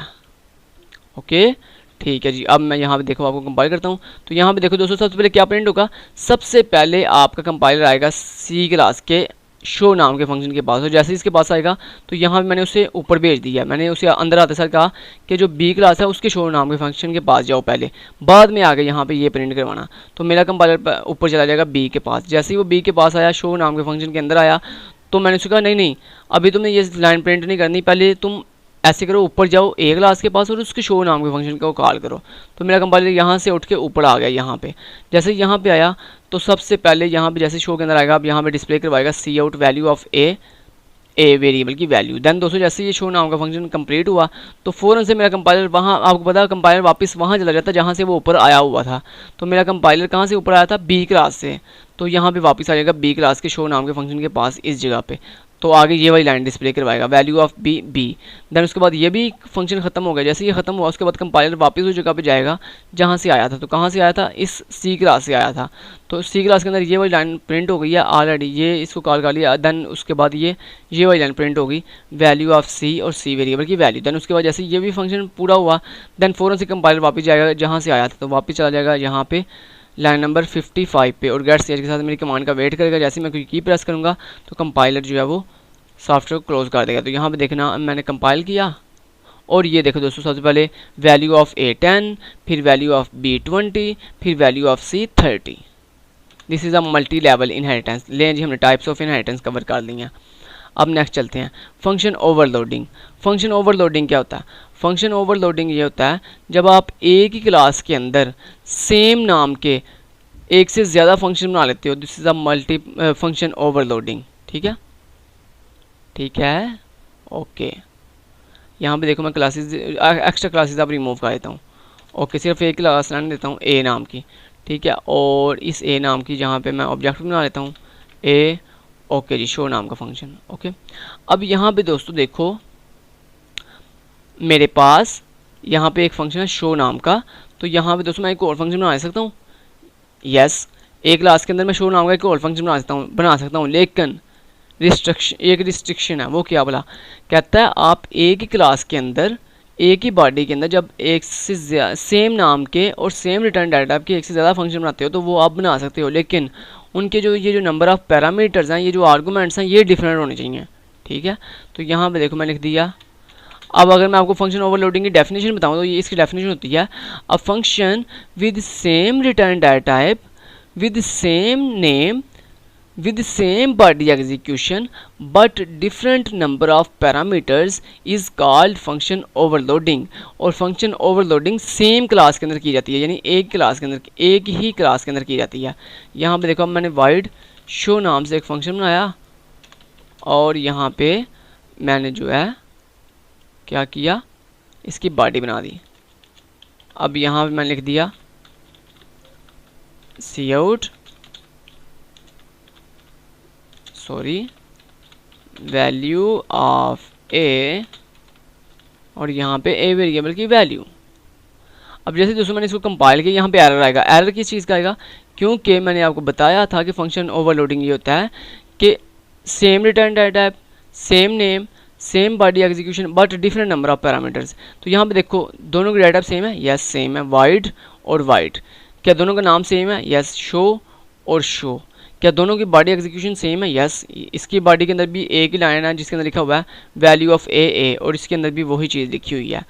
लेकिन यहाँ पे देखो आर्गूमेंट इसके अंदर भी कोई पैरामीटर नहीं है और इसके अंदर भी कोई पैरामीटर नहीं है, तो ये काम ख़राब कर रही है, ये चीज़ एरर लेके आ रही है। वो कह रहा है भाई कम से कम इनके पैरामीटर्स डिफरेंट होने चाहिए। ओके, और क्लास भी देखो एक ही क्लास है ए नाम की। ठीक है, अब पैरामीटर कैसे डिफरेंट करेंगे दोस्तों, ये देखो ये जो पहला शो नाम का फंक्शन है इसको मैंने कोई पैरामीटर पास नहीं किया, यानी कोई भी आर्गूमेंट नहीं दिया, लेकिन यहाँ मैं एक पैरामीटर देता हूँ इंट टाइप का एन नाम से एक वेरिएबल बना लेता हूँ। ठीक है, अब यहाँ पे दोस्तों जब आप कॉल करोगे तो यहाँ पे अब इसको कन्फ्यूजन नहीं होगी। बेसिकली पहले इसको मैं आपको बताता हूँ, चले यहाँ पे मैं करके दिखाता हूँ। पहले दोस्तों एरर क्यों आ रहा था, बेसिकली यहाँ पे इसको कन्फ्यूजन हो रही थी। कंपाइलर कह रहा था कि आप मुझे कह रहे हो कि शो नाम के फंक्शन को कॉल करो, लेकिन यहाँ पे तो दो सेम शो नाम के फंक्शन है, तो मैं इसको कॉल करूँ या इसको कॉल करूँ, किसको कॉल करूँ। ठीक है, तो यहाँ पे इसकी कन्फ्यूजन को दूर करने के लिए हमने यहाँ पे एक पैरामीटर बना लिया n। अब दोस्तों जब हमने इस शो नाम के फंक्शन को कॉल करना होगा तो हम कोई भी पैरामीटर, कोई भी आर्गूमेंट नहीं भिजवाएंगे। ठीक है। और जब हमने इसको कॉल करना होगा तो हम एक सिंगल आर्गूमेंट भिजवाएंगे जो कि एन के अंदर आके सेव हो जाएगा। अब देखो यहाँ पे मैंने क्या कहा, ओबीजे डॉट जो मेरा शो नाम का फंक्शन है उसको यहाँ पे 50 भिजवा दो, ठीक है। यहाँ पे मैंने एक आर्गूमेंट पास कर दिया। अब जब दोस्तों इसने कहा ओबीजे डॉट शो तो ये किसको कॉल करेगा, बगैर पैरामीटर वाले को। और जब मैंने 50 भिजवाया तो ये किसको कॉल करेगा, इस जिसको हमने पैरामीटर दिया हुआ है। ओके, तो ये इन दोनों में डिफरेंस है। This is the function overloading, इसको हम कहते हैं फंक्शन ओवरलोडिंग। ये है कि क्लास के अंदर सेम रिटर्न डाटा के सेम नाम के हम जब फंक्शन यूज़ करते हैं तो यहाँ पे देखो आप कहोगे value of A10 value of A10 दोनों की वैल्यू 10 क्यों आ रही है। उसकी रीज़न ये है कि हमने ये जो पैरामीटर वाला फंक्शन है इसके अंदर हमने वैल्यू नहीं दी, तो हम यहाँ पे क्या देते हैं जी A = N कि पहले क्या करो N के अंदर जो भी वैल्यू है वो A को दो, देन उसके बाद प्रिंट करवाना। तो यहाँ पे मैंने कंपाइल किया और अब देखो यहाँ पे A की वैल्यू फर्स्ट टाइम 10 है, नेक्स्ट टाइम 50 है। ओके, अब आप कहोगे हम फंक्शन ओवरलोडिंग करते क्यों हैं। दोस्तों फंक्शन ओवरलोडिंग इसलिए करते हैं जब आपने लेट्स से मैं आपको कहता हूँ आपने एक आपके पास एक मेथड होना चाहिए जिसके अंदर आप दो वैल्यूज़ को आपस में ऐड अप करोगे, ठीक है। तो आप क्या करोगे, आप एक फंक्शन बनाओगे जिसके अंदर दो पैरामीटर दोगे और उसको दो वैल्यूज़ भिजवाओगे, उनको आपस में ऐड अप कर दोगे। अब फर्स्ट कर लो मैं आपको कहता हूँ 3 वैल्यूज़ को आपने ऐड अप करना है। आपने क्या करना है, 3 वैल्यूज़ को ऐड अप करना है। तो आप क्या करोगे, आप एक एक्स्ट्रा फिर फंक्शन बनाओगे, ठीक है। नहीं सॉरी, आप क्या करोगे, आप क्या उसकी बॉडी के अंदर चेंजिंग करोगे, कोड के अंदर चेंज करोगे, नहीं। इससे बेहतर ये है कि आप उसी क्लास के अंदर एक और फंक्शन बनाओ जिसके अंदर आप 3 पैरामीटर पास कर लो। फिर अगर मैं आपको कहूँ 4 तो फिर आप 4 पैरामीटर वाला एक फंक्शन बना लो। फिर अगर आपको कहूँ 5 तो आप 5 पैरामीटर वाला एक फंक्शन बना लो। तो this is the advantages of function overloading, ठीक है। अब नेक्स्ट चलते हैं। नेक्स्ट दोस्तों जो हमारा टॉपिक है वो है जी फंक्शन ओवरराइडिंग, ठीक है। अब फंक्शन ओवरराइडिंग क्या होती है दोस्तों, फंक्शन ओवरराइडिंग ये होती है जब आप with same return data with same name with same number of parameters but different body execution is called function overriding. अब फंक्शन ओवरराइडिंग की कहाँ जाती है, क्या सेम क्लास के अंदर या डिफरेंट क्लासेस के अंदर। दोस्तों डिफरेंट क्लासेस के अंदर जो आपकी फंक्शन ओवरलोडिंग है ये सेम क्लास में की जाती है और जो आपकी फंक्शन ओवरराइडिंग है ये डिफरेंट क्लासेस में की जाती है, ठीक है। अब वो डिफरेंट क्लासेस होनी उनके दरमियान दोस्तों वो जिन दो डिफरेंट क्लासेस में आपने फंक्शन ओवरराइडिंग करनी है उनके दरमियान पेरेंट और चाइल्ड का रिलेशनशिप भी होना चाहिए। ओके, ठीक है जी, ये बात आपने याद रखनी है। अब दोस्तों लेट्स से मैंने यहाँ पे ये वाला फंक्शन रिमूव कर दिया। यहाँ मेरे पास एक ही फंक्शन है शो नाम का। अब मैंने यहाँ पे एक क्लास बनाई क्लास बी जिसके साथ मैंने इनहेरिट कर दिया पब्लिक ए को और यहाँ पे मैं इसी चीज़ को सारे कोड को कॉपी कर लेता हूँ, ठीक है। ये मैंने कॉपी किया और यहाँ पे पेस्ट कर दिया। अब यहाँ पे देखो मेरी जो बी क्लास है उसका कंस्ट्रक्टर है बी नाम से और जो डिस्ट्रक्टर है वो भी बी नाम से। ओके, ठीक है जी। अब दोस्तों यहाँ पे मैं इसकी वैल्यू जो है 20 कर देता हूँ। ओके, ये बात आपको कवर होगी। अब यहाँ मैं वेरिएबल बनाने की बजाय वेरिएबल ऊपर से ही एक्सेस कर लूँगा ए नाम का। ओके, ये भी होगा क्लियर। अब दोस्तों ज़रा गौर करना, अब आप ज़रा एक चीज़ गौर करो, आपकी जो पेरेंट क्लास है उसके अंदर भी शो नाम का मेथड है फंक्शन है और जो आपकी चाइल्ड क्लास है उसके अंदर भी शो नाम का फंक्शन है।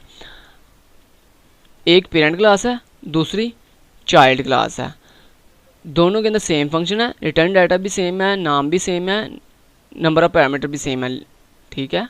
ओके जी, बट बॉडी एग्जीक्यूशन डिफरेंट है।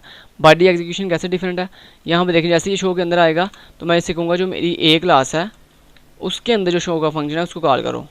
तो यहाँ पे देखो बॉडी एग्जीक्यूशन डिफरेंट होगी, वहाँ पे सिर्फ एक ही लाइन ऑफ कोड है, ठीक है, लेकिन यहाँ पे 2 लाइन्स ऑफ कोड है जिसके अंदर हम बॉडी की हमारी एग्जीक्यूशन है जो है वो डिफरेंट है। पहले हम अपनी पेरेंट क्लास के फंक्शन को कॉल कर रहे हैं, देन हम वेरिएबल की वैल्यू को डिस्प्ले करवा रहे हैं। तो this is a function overriding कि जब आप पेरेंट और चाइल्ड क्लास के अंदर सेम रिटर्न डाटा के साथ सेम नेम के साथ सेम नंबर ऑफ पैरामीटर के साथ बस डिफरेंट बॉडी एग्जीक्यूशन के साथ फंक्शन डिक्लेयर करते हो तो इनको हम कहते हैं फंक्शन ओवरराइडिंग। अब मैं यहाँ पे बी क्लास का यानी चाइल्ड क्लास का ऑब्जेक्ट बनाता हूँ और यहाँ पे उसके मेथड को कॉल करता हूँ obj.show, कंपाइल किया। अब यहाँ पे एरर आ रहा है, एरर क्यों आ रहा है वो देख लेते हैं। कहता है जी new types may not be defined as a return type, sorry यहाँ पे लास्ट पे सेमीकोलन आएगा। कंपाइल करते हैं, ओके ठीक है। अब देखो यहाँ पे आप देख रहे हो value of A20 and value of A20, ठीक है, क्लियर जी, क्लियर हुआ, ओके जी। तो यहाँ पे अब आप कहोगे कि यहाँ पे 2020 क्यों आ रहा है, उसकी रीज़न ये है क्योंकि हमने यहाँ पे ऑब्जेक्ट किसका बनाया है, चाइल्ड का। दोस्तों जिसका ऑब्जेक्ट बनाते हैं उसका कंस्ट्रक्टर कॉल होता है, तो चाइल्ड का कंस्ट्रक्टर कॉल हुआ, उसने ए को वैल्यू दे दी 20, तो जैसे ही 20 वैल्यू आई तो यहाँ पे जैसे हमने पेरेंट क्लास के शो के फंक्शन को कॉल किया तो उसने भी 20 डिस्प्ले करवा दिया जो कि हम उसको हमने यहाँ से दिया था। और उसके बाद जैसे हमने चाइल्ड के फंक्शन को कॉल किया तो इसने भी 20 डिस्प्ले करवा दिया। This is a function overriding. Next चलते हैं, नेक्स्ट है जी पॉलीमॉर्फिज्म। अब पॉलीमॉर्फिज्म क्या होता है, पॉलीमॉर्फिज्म ये दोस्तों होता है जब आप अपनी एक पेरेंट क्लास आपकी होती है और उसकी एक या एक से ज़्यादा चाइल्ड क्लासेस हों और पेरेंट के अंदर आप फंक्शन जस्ट डिक्लेयर करो और उनको डिफाइन उनकी चाइल्ड क्लासेस में करो प्योर वर्चुअल फंक्शन बना के, तो इसको हम कहते हैं फंक्शन सॉरी पॉलीमॉर्फिज्म। ओके, अब दोस्तों मेरे पास एक क्लास है ए नाम से, ठीक है, मैं ये सारा कुछ रिमूव कर देता हूँ। मेरे पास एक ए नाम की क्लास है, एक मेरे पास बी नाम की क्लास है, एक मेरे पास यहाँ पे सी नाम की क्लास है। तो मैंने यहाँ पे लिख दिया क्लास सी और इसकी जो पेरेंट है वो भी ए क्लास है, ठीक है। दोस्तों यहाँ बेसिकली हम क्या कर रहे हैं, पेरेंट एक है लेकिन उसके मल्टीपल चाइल्ड्स हैं, उसके मल्टीपल चाइल्ड्स हैं। दोस्तों यहाँ पे मैं पॉलीमॉर्फिज्म आपको समझाने लगा हूँ, यहाँ पे ज़रा गौर से पॉलीमॉर्फिज्म समझना। अब दोस्तों पॉलीमॉर्फिज्म में हम क्या करते हैं, यहाँ पे ये चीज़ रिमूव कर दें अभी, ओके। दोस्तों पॉलीमॉर्फिज्म में हम क्या करते हैं, जो हमारी पेरेंट क्लास होती है उसके अंदर हम प्योर वर्चुअल फंक्शन बनाते हैं और प्योर वर्चुअल फंक्शन वो होते हैं जिनको जस्ट हम डिक्लेयर करते हैं, उनको डिफाइन नहीं करते। डिफाइन कहाँ पे करते हैं, चाइल्ड क्लासेस में जाके। अब प्योर वर्चुअल फंक्शन बनाते कैसे हैं, सिंपल हम लिखते हैं वर्चुअल, ठीक है, आगे रिटर्न डाटा टाइप, फंक्शन का नेम, आगे राउंड ब्रेसेस और आगे इक्वल टू 0 और लास्ट पे semicolon. This is a pure virtual function, this is a pure virtual function. इसको हम कहते हैं दोस्तों virtual function. Virtual keyword, return data type, function का name, round braces, equal to 0, pure virtual function. अब ये जो शो नाम का फंक्शन है इसको मैं डिफाइन कहाँ करूँगा, इसकी चाइल्ड क्लासेस में। तो ये मेरी चाइल्ड क्लास है, यहाँ मैं लिख दिया वाइड शो और ये होगी बॉडी। प्योर वर्चुअल फंक्शन को चाइल्ड में एक्सेस कैसे करते हैं, सिंपल रिटर्न डाटा बताते हैं, नाम, राउंड ब्रेसेस, बॉडी। अब बॉडी के अंदर जो भी आपने करना है वो आप बताओगे। तो यहाँ मैं लिख दिया सी आउट और जस्ट मैं सिंपल कोड लिखूँगा, मैंने लिख दिया क्लास बी, ओके। मैंने यहाँ पे इसी को कॉपी कर लिया कंट्रोल सी के साथ और यहाँ पे कंट्रोल वी के साथ पेस्ट करके मैंने लिख दिया क्लास बी के बाद class C, sorry class C, okay. This is a pure virtual function use in which child classes, this is a polymorphism. अब पॉलीमॉर्फिज्म दोस्तों, अब नेक्स्ट चलें। पॉलीमॉर्फिज्म का आपने एक कंसेप्ट क्लियर कर लिया कि जिसमें वर्चुअल फंक्शन बनते हैं और वर्चुअल फंक्शन को हम चाइल्ड क्लासेस में जो है डिफाइन करते हैं। दूसरा जो इसका पॉइंट है वो ये है कि पॉलीमॉर्फिज्म के अंदर जो है आप ऑब्जेक्ट नहीं बनाते बल्कि आप एक पॉइंटर की हेल्प से जो है वो अपनी चाइल्ड क्लासेस को एक्सेस करते हो। तो यहाँ पे दोस्तों हम जो है पॉलीमॉर्फिज्म के अंदर हमेशा जो पॉइंटर है यानी जो ऑब्जेक्ट है वो पेरेंट का बनाते हैं। किसका बनाते हैं, पेरेंट का बनाते हैं। तो यहाँ पे देखिए मैंने क्या ए जो मेरी क्लास है उसका एक स्टैटिक ptr नाम से पॉइंटर है। अब दोस्तों इस पॉइंटर के अंदर आप क्या कर सकते हो, आप इस पॉइंटर के अंदर एड्रेस सेव करवाओगे, किसका, अपनी पूरी की पूरी पेरेंट क्लास के जितने भी चाइल्ड क्लासेस हैं उनका।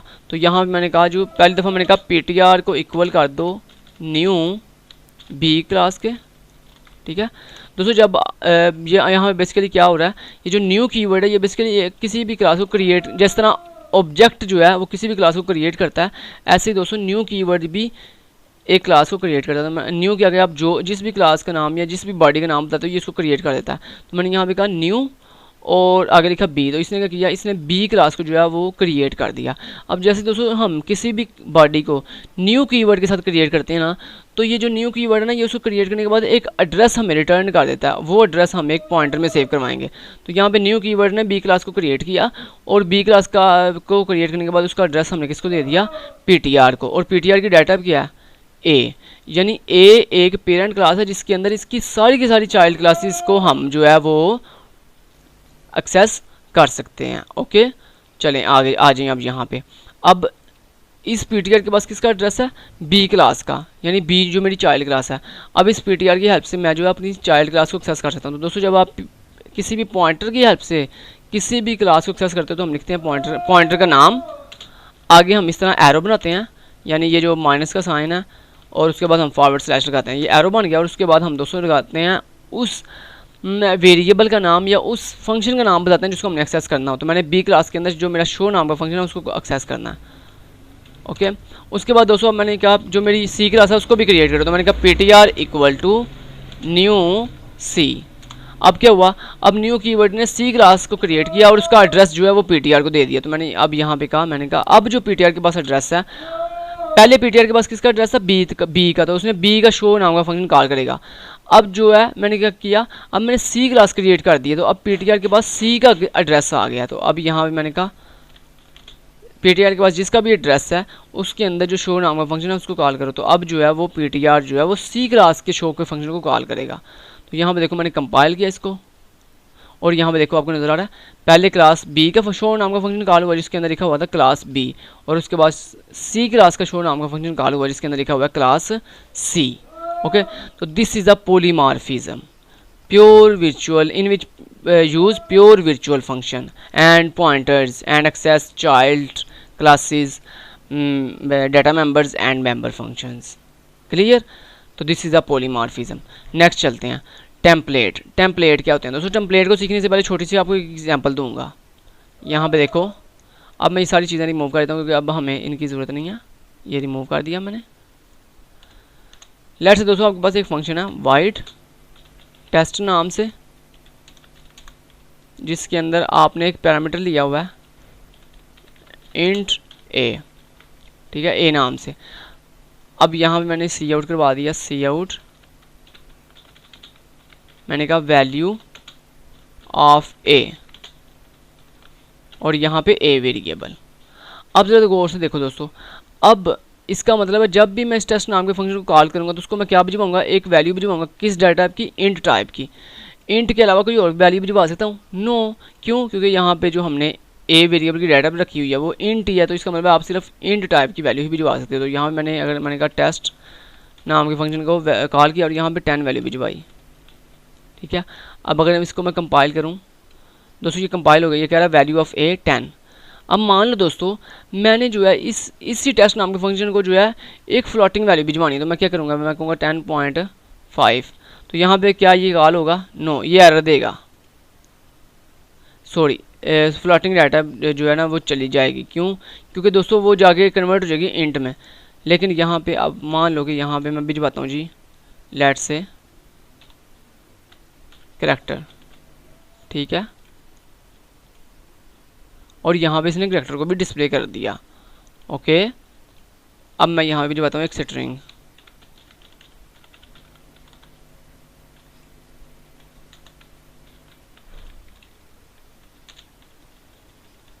यहाँ पे मैंने इसको एक स्ट्रिंग भिजवाई, यहाँ पे देखो एरर आ गया एरर। ओके जी, यही मैं आपको दिखाना चाहता था, ठीक है।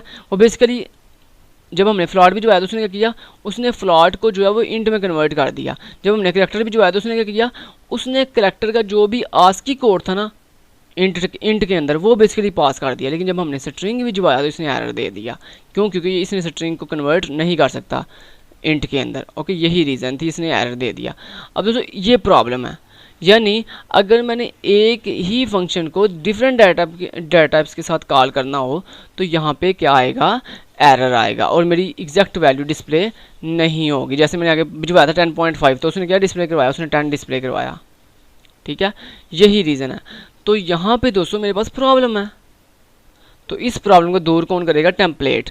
टेम्पलेट दोस्तों क्या करते हैं, टेम्पलेट ये करते हैं जब आप किसी भी फंक्शन के अंदर टेम्पलेट लगा देते हो तो फिर चाहे आप उस फंक्शन के अंदर जितनी जो सी मर्जी डाटा भिजवाओ वो एक्सेप्ट कर लेगा। ओके, तो यहाँ पे टेम्पलेट बनाते कैसे हैं, तो सिंपल दोस्तों हम हेडर फाइल के बाद लिखते हैं टेम्पलेट, आगे लगाते हैं लेस देन और ग्रेटर देन का ऑपरेटर, इसके अंदर हम लिखते हैं क्लास और आगे क्लास का कोई भी नाम रख लेते हैं। लेट्स मैंने टी नाम रख लिया। ठीक है, आप कुछ भी रख सकते हैं, क्लास के आगे नाम कुछ भी रख सकते हैं, मैंने टी नाम रख लिया। अब दोस्तों ये टी बेसिकली क्या है, ये एक हमारे पास जो है ना कस्टम डाटा टाइप है जिसके अंदर आप कोई भी डाटा भिजवा सकते हो। ठीक है, अब यहाँ पे दोस्तों मैंने इंट की जगह पे टी लिख दिया, टी।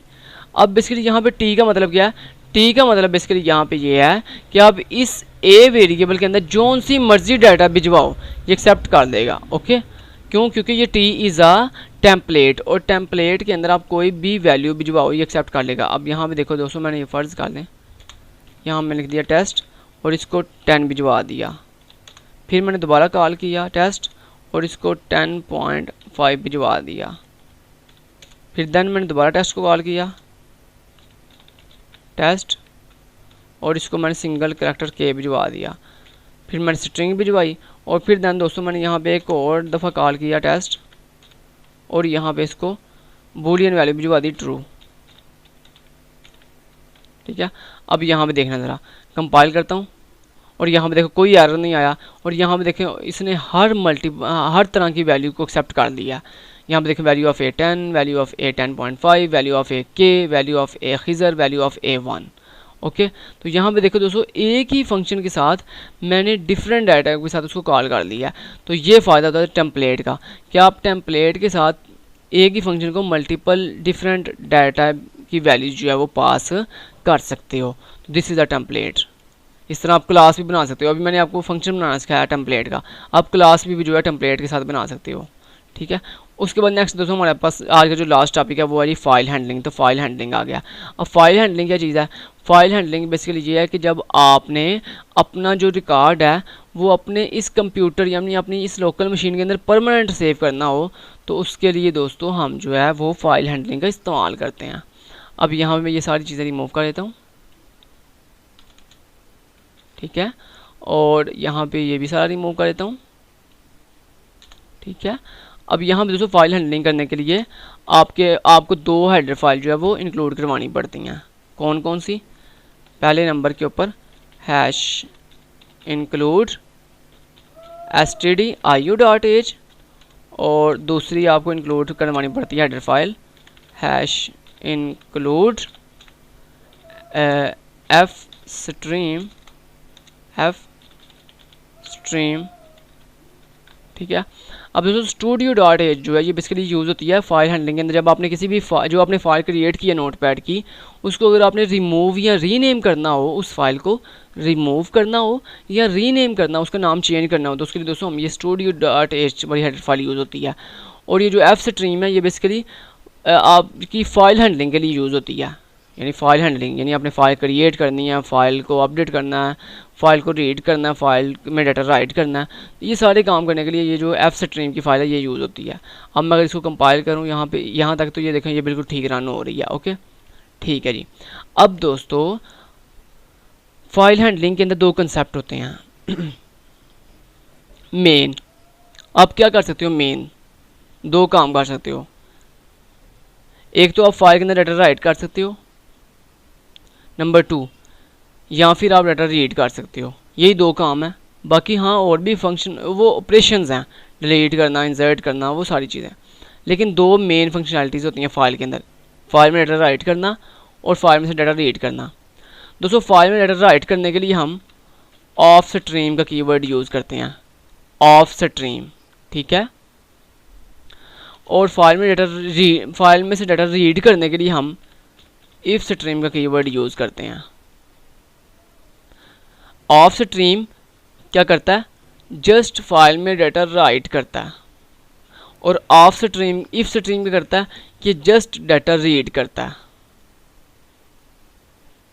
लेकिन अगर आपने एट अ टाइम दोनों काम करने हो तो हम सिंपल क्या लिखते हैं, एफ स्ट्रीम।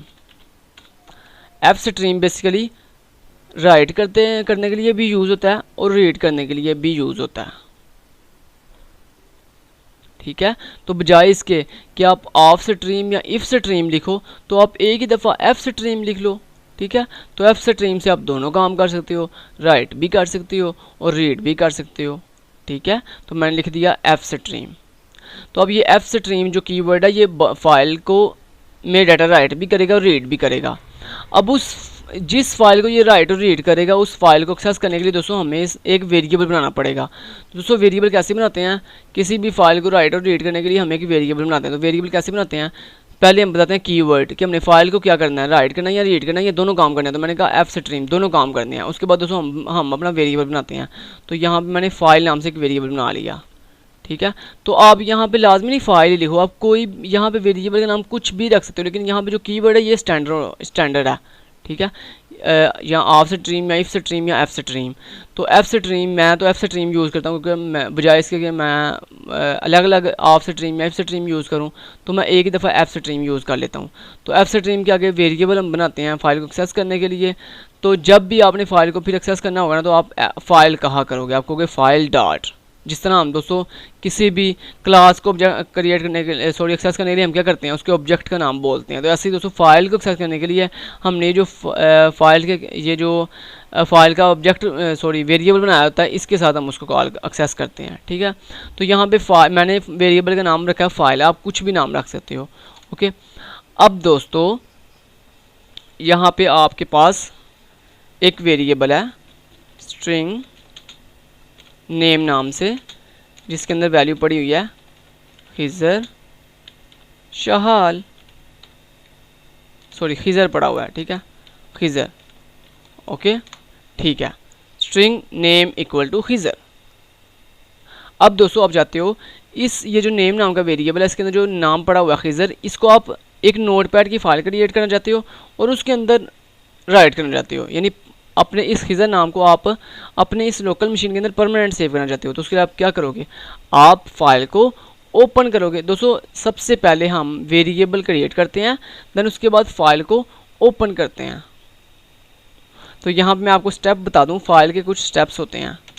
ठीक है, सबसे पहले नंबर 1 के ऊपर हम वेरिएबल क्रिएट, जब भी हमने फाइल में डाटा राइट या रीड करना हो तो हम वेरिएबल क्रिएट करते हैं। क्या क्रिएट करते हैं, वेरिएबल। सेकंड, हम फाइल को ओपन करते हैं, फाइल ओपन। थर्ड, हम एक्शन परफॉर्म करते हैं, यानी जो भी हमने करना है, राइट करना है या रीड करना है। Fourth, file close. तो ये 4 दोस्तों हम काम करते हैं। पहले वेरिएबल बनाते हैं, तो वेरिएबल के शुरू पे आप कीवर्ड बताओगे, तो वो तो आपको मैंने बता दिया कि एफ स्ट्रीम दोनों काम करने के लिए, ऑफ स्ट्रीम राइट करने के लिए, जस्ट इफ स्ट्रीम रीड करने के लिए। तो पहले वेरिएबल क्रिएट करेंगे, देन उसके बाद नंबर 2 के ऊपर फाइल को ओपन करेंगे, राइट करने के लिए या रीड करने के लिए। नंबर 3 के ऊपर एक्शन परफॉर्म करेंगे, यानी राइट करना या रीड करना जो भी करना वो करेंगे। उसके बाद फाइल को, जब हम सारा काम कर लेंगे ये, यानी तीनों काम कर लेंगे पहले वाले, और उसके बाद फिर फाइल को क्लोज करना भी ज़रूरी होता है। अब दोस्तों मैंने पहला काम तो कर दिया, वेरिएबल बना लिया। अब फाइल को ओपन करना है, तो फाइल को ओपन कैसे करना है, सिंपल, मैंने जैसे कि आपको बताया था, पहले बताते हैं वेरिएबल का नाम।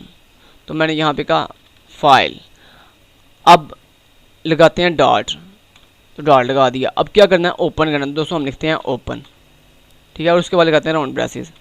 तो this is a open function. ये ओपन फंक्शन क्या करता है, ये हमारी फाइल को ओपन करने के लिए यूज़ होता है। तो मैंने कहा फाइल डॉट ओपन, ठीक है। यहाँ पे वेरिएबल का नाम बताते हैं, बार बार रिपीट कर रहा हूँ, फाइल को ओपन करने के लिए, क्लोज करने के लिए, फाइल में डाटा रखने के लिए, फाइल में से डाटा रीड करने के लिए हमेशा ये वेरिएबल का नाम बताते हैं। ये जो आपने वेरिएबल का नाम जो भी रखा हुआ है, तो मैंने यहाँ पे कहा फाइल, जो मेरी फाइल नाम का वेरिएबल है, डॉट, उसको ओपन कर दो, ठीक है। अब दोस्तों ये फाइल ओपन तो हो जाएगी, लेकिन फाइल ओपन कहाँ करनी है अब आपने ये बताना है। तो दोस्तों फाइल ओपन के अंदर जब आप किसी भी फाइल को ओपन करते हो तो यहाँ पे हम राउंड ब्रेसेस के अंदर उसकी डेस्टिनेशन बताते हैं कि हमने फाइल को ओपन कहाँ करना है। अगर दोस्तों आपने किसी स्पेसिफिक जगह पे ओपन करना हो तो हम पहले बताते हैं उस लोकल डिस्क का नाम। तो लेट्स से मैंने कहा जो मेरी डी नाम की ड्राइव है कॉलन डबल फॉरवर्ड स्लैश, तो ये क्या करेगा, ये फाइल को ओपन करेगा कहाँ पे जाके, मेरी लोकल डिस्क डी के अंदर। ठीक है, इस तरह अगर आपने कोई और लोकल डिस्क करनी हो ई एफ जी जो भी आपकी लोकल डिस्क है वो नाम यहाँ पे बता देते हैं। ठीक है, लेकिन अगर आपने दोस्तों आप चाहते हो जहाँ पे ये मेरा कोड सेव है, जिस जगह पे मेरा कोड, ये जो मेरा कोड जहाँ पे पड़ा हुआ है, मेरा कोड कहाँ पड़ा हुआ है, मेरा कोड डेस्कटॉप के ऊपर पड़ा हुआ है, तो आप चाहते हो नहीं ये किसी स्पेसिफिक लोकल डिस्क के अंदर सेव ना हो, बल्कि जिस जहाँ मेरा ये फोल्डर पड़ा हुआ है ना, ये फाइल पड़ी हुई है ये कोडिंग वाली, वहाँ पे ये नोटपैड की फाइल क्रिएट हो जाए। तो दोस्तों फिर हम जो है कोई स्पेसिफिक पाथ नहीं, लोकेशन नहीं बताते, जस्ट फाइल का नाम बताते हैं। जो भी हमने फाइल ये जो हमने फाइल ओपन करनी है, इसका जो भी हमने नोटपैड की फाइल का जो भी नाम रखना है वो नाम बताते हैं, देन आगे लगाते हैं डॉट लगा के उसकी एक्सटेंशन टेक्स्ट। ठीक है, ओके। लेकिन अगर आपने किसी स्पेसिफिक जगह पे इसको क्रिएट करना हो तो हम डी अपनी लोकल डिस्क का नाम आगे कॉलन और forward slash double forward slash लगाते हैं। लेकिन दोस्तों मैं आपको हमेशा यही प्रेफर करूंगा कि आप कभी भी डेस्टिनेशन ना बताओ, यानी किसी स्पेसिफिक डेस्टिनेशन ना बताओ, डायरेक्ट आप अपनी फाइल का नाम और आगे जो है डॉट लगा के एक्सटेंशन लगा दो। इसका फ़ायदा ये होता है कि आप अगर अपनी इस चीज़ को, अपने इस प्रोजेक्ट को किसी भी अपने दोस्त के या किसी भी फ़र्ज़ कर लो किसी और के लैपटॉप में या किसी और के लोकल मशीन के ऊपर रन करोगे, तो फ़र्ज़ कर लो आपने यहाँ पे दिया हुआ था डी ड्राइव। ठीक है, फ़र्ज़ कर लो जिस लैपटॉप के अंदर अपने दोस्त के जिस लैपटॉप के अंदर आपने इस प्रोजेक्ट को ओपन किया उसके लैपटॉप के अंदर डी नाम की कोई भी लोकल डिस्क नहीं है, तो फिर क्या होगा, फिर यहाँ पे एरर आएगा। ठीक है, तो इस एरर से बचने के लिए हम क्या करते हैं, हम कभी भी लोकेशन नहीं बताते, जस्ट हम क्या करते हैं फाइल का नाम दो। लेट्स से मैंने फाइल का दोस्तों नाम रख लिया टेस्ट, आप कुछ भी नाम रख सकते हैं, मैंने टेस्ट नाम रख लिया। उसके बाद लगाते हैं दोस्तों डॉट और उसके बाद अपनी नोटपैड की फाइल, नोटपैड की जो भी एक्सटेंशन होती है वो बताते हैं। दोस्तों जो हमारी नोटपैड की फाइल की एक्सटेंशन होती है वो होती है टेक्स्ट, TXT टेक्स्ट। ठीक है, तो ये हमारी नोटपैड की फाइल की एक्सटेंशन है। दोस्तों ये आपकी फ़ाइल जो है वो ओपन होने के बाद ओपन हो गई है और जिसका नाम आपने रख लिया टेस्ट डॉट टेक्स्ट। ठीक है, तो ये डॉट टेक्स्ट तो ऐसे ही रहेगा, ये तो स्टैंडर्ड है। लेकिन ये जो मैंने टेस्ट रखा है नाम, ये आप कुछ भी रख सकते हो, जैसे यहाँ पे वेरिएबल का नाम आप कुछ भी रख सकते हो, वैसे ये टेस्ट जो मैंने नाम रखा है फाइल का नोटपैड की, यहाँ पे आप कुछ भी नाम रख सकते हो। उसके बाद दोस्तों हम लगाते हैं बाहर आके कॉमा, क्या लगाते हैं, कॉमा। और उसके बाद दोस्तों हम बताते हैं अपने डिफरेंट मूड्स, क्या बताते हैं, मूड्स मीन ये कि दोस्तों यहाँ पे देखो आपने क्या लिखा हुआ था, आपने कहा था एफ स्ट्रीम दो काम करता है, राइट करता है और रीड करता है। यहाँ पे अब जब आपने फाइल को ओपन किया तो आपने फाइल को राइट करने के लिए ओपन किया या रीड करने के लिए ओपन किया, किस काम के लिए ओपन किया, तो ये कन्फ्यूजन है इसको कंपाइलर को। ठीक है, तो यही हमें इसकी कन्फ्यूजन दूर करनी है, तो इसको हम कहते हैं मूड। ठीक है, ओके जी। तो मैंने यहाँ पे कहा iOS एक स्टैंडर्ड है दोस्तों, इनपुट आउटपुट स्ट्रीम। ठीक है, तो ये स्टैंडर्ड है, ये लिखना पड़ता है हर जो सा भी आपने मोड लगाना है, तो मोड लगाने से पहले हम लिखते हैं iOS, आगे लगाते हैं रेजोल्यूशन ऑपरेटर और देन उसके बाद हम बताते हैं कि हमने फाइल को रीड करना है या राइट करना है।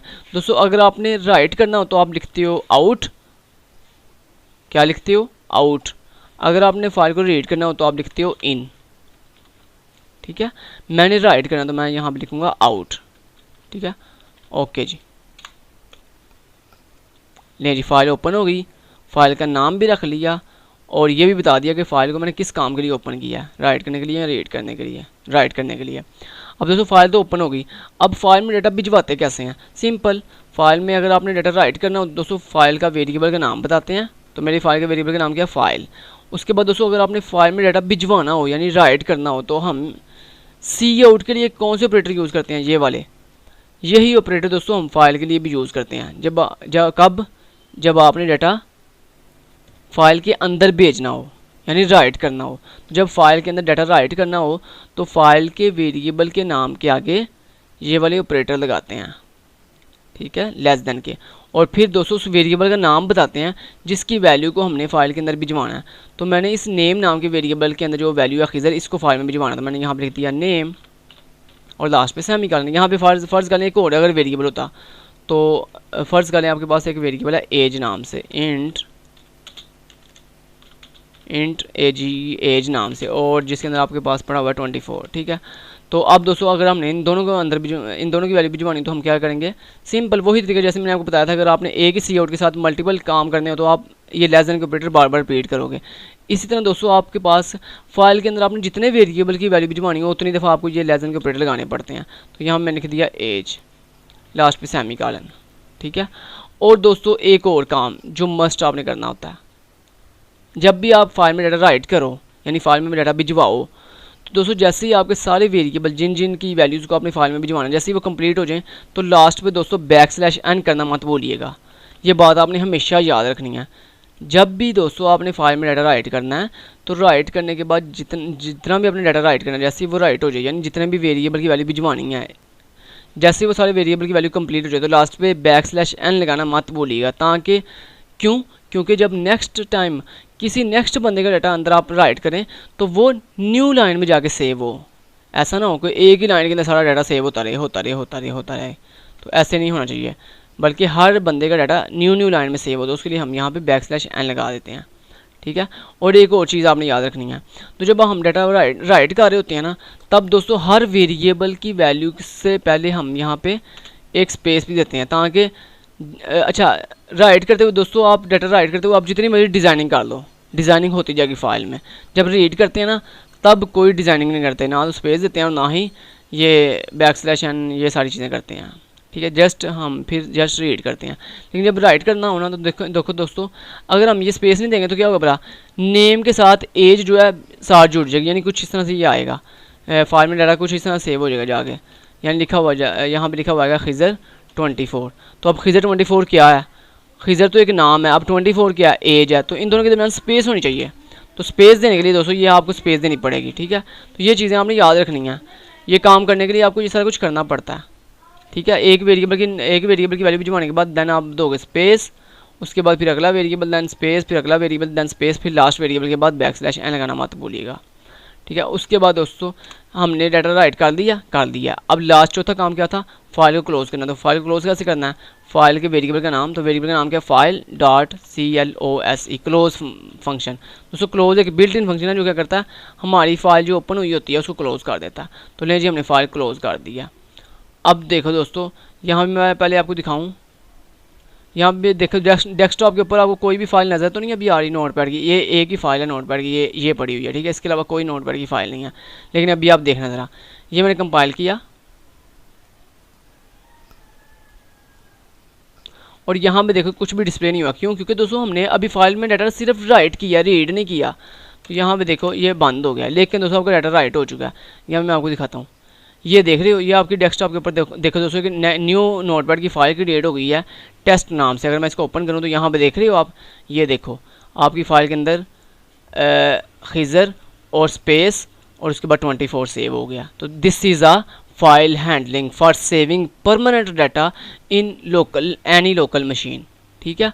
ओके जी, this is a file handling. Clear है दोस्तों, ये फ़ायदा है फाइल हैंडलिंग का, हमारा डाटा परमानेंट हमारी नोटपैड की फाइल क्रिएट होती है और उसके अंदर जाके सेव हो जाता है। ओके ठीक है जी। अब दोस्तों यहाँ पे एक और चीज़ आपको बतानी है। यहाँ पे देखो, अब फॉर एग्जाम्पल मैंने इसको दोबारा कंपाइल करता हूँ, ठीक है। ओके, अब मैंने इसको क्लोज कर दिया। अब मैं आपको यहाँ पे एक प्रॉब्लम बताता हूँ जिसका सोल्यूशन बताने लगा हूँ। यहाँ पे मैंने दोबारा बंद किया, अब दोबारा इसको ओपन किया और सॉरी यहाँ पे मैं आपको जो चीज़ बताने लगा हूँ, फ़र्ज़ कर लो यहाँ पे मैंने वैल्यू चेंज की और मैंने यहाँ पर लिख दिया 22 और यहाँ पे नेम चेंज करके लिख दिया अली, ठीक है। यहाँ मैंने इसको दोबारा कंपाइल किया, क्लोज कर दिया, फाइल ओपन की। अब यहाँ पे आप देखो जरा, गौर करो, आपको एक चीज़ समझ आई है, एरर समझ आया? यानी जो इससे पहले डाटा था खिज़र, वो कहाँ गया? वो तो डिलीट हो गया, रिमूव हो गया। क्यों, ऐसा क्यों हुआ? हम तो चाहते थे हमने जितना भी रिकॉर्ड फाइल में भी जो आया वो सारा का सारा सेव रहे, लेकिन इसने क्या किया, इसने जो न्यू डाटा वो सेव कर दिया और जो ओल्ड डाटा था वो रिमूव कर दिया। तो इस प्रॉब्लम को हम कैसे सॉल्व कर सकते हैं दोस्तों? इस प्रॉब्लम को सॉल्व करने के लिए चलें आपको एक और एग्जांपल करवा दूँ। फॉर एग्जांपल यहाँ पे मैंने लिख दिया अब हमज़ा,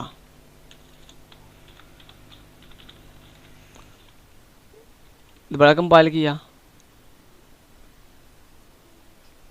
ठीक है, क्लोज कर दिया। ये देखो ज़रा, हमज़ा आ गया, यानी अली अली रिमूव हो गया और हमज़ा आ गया।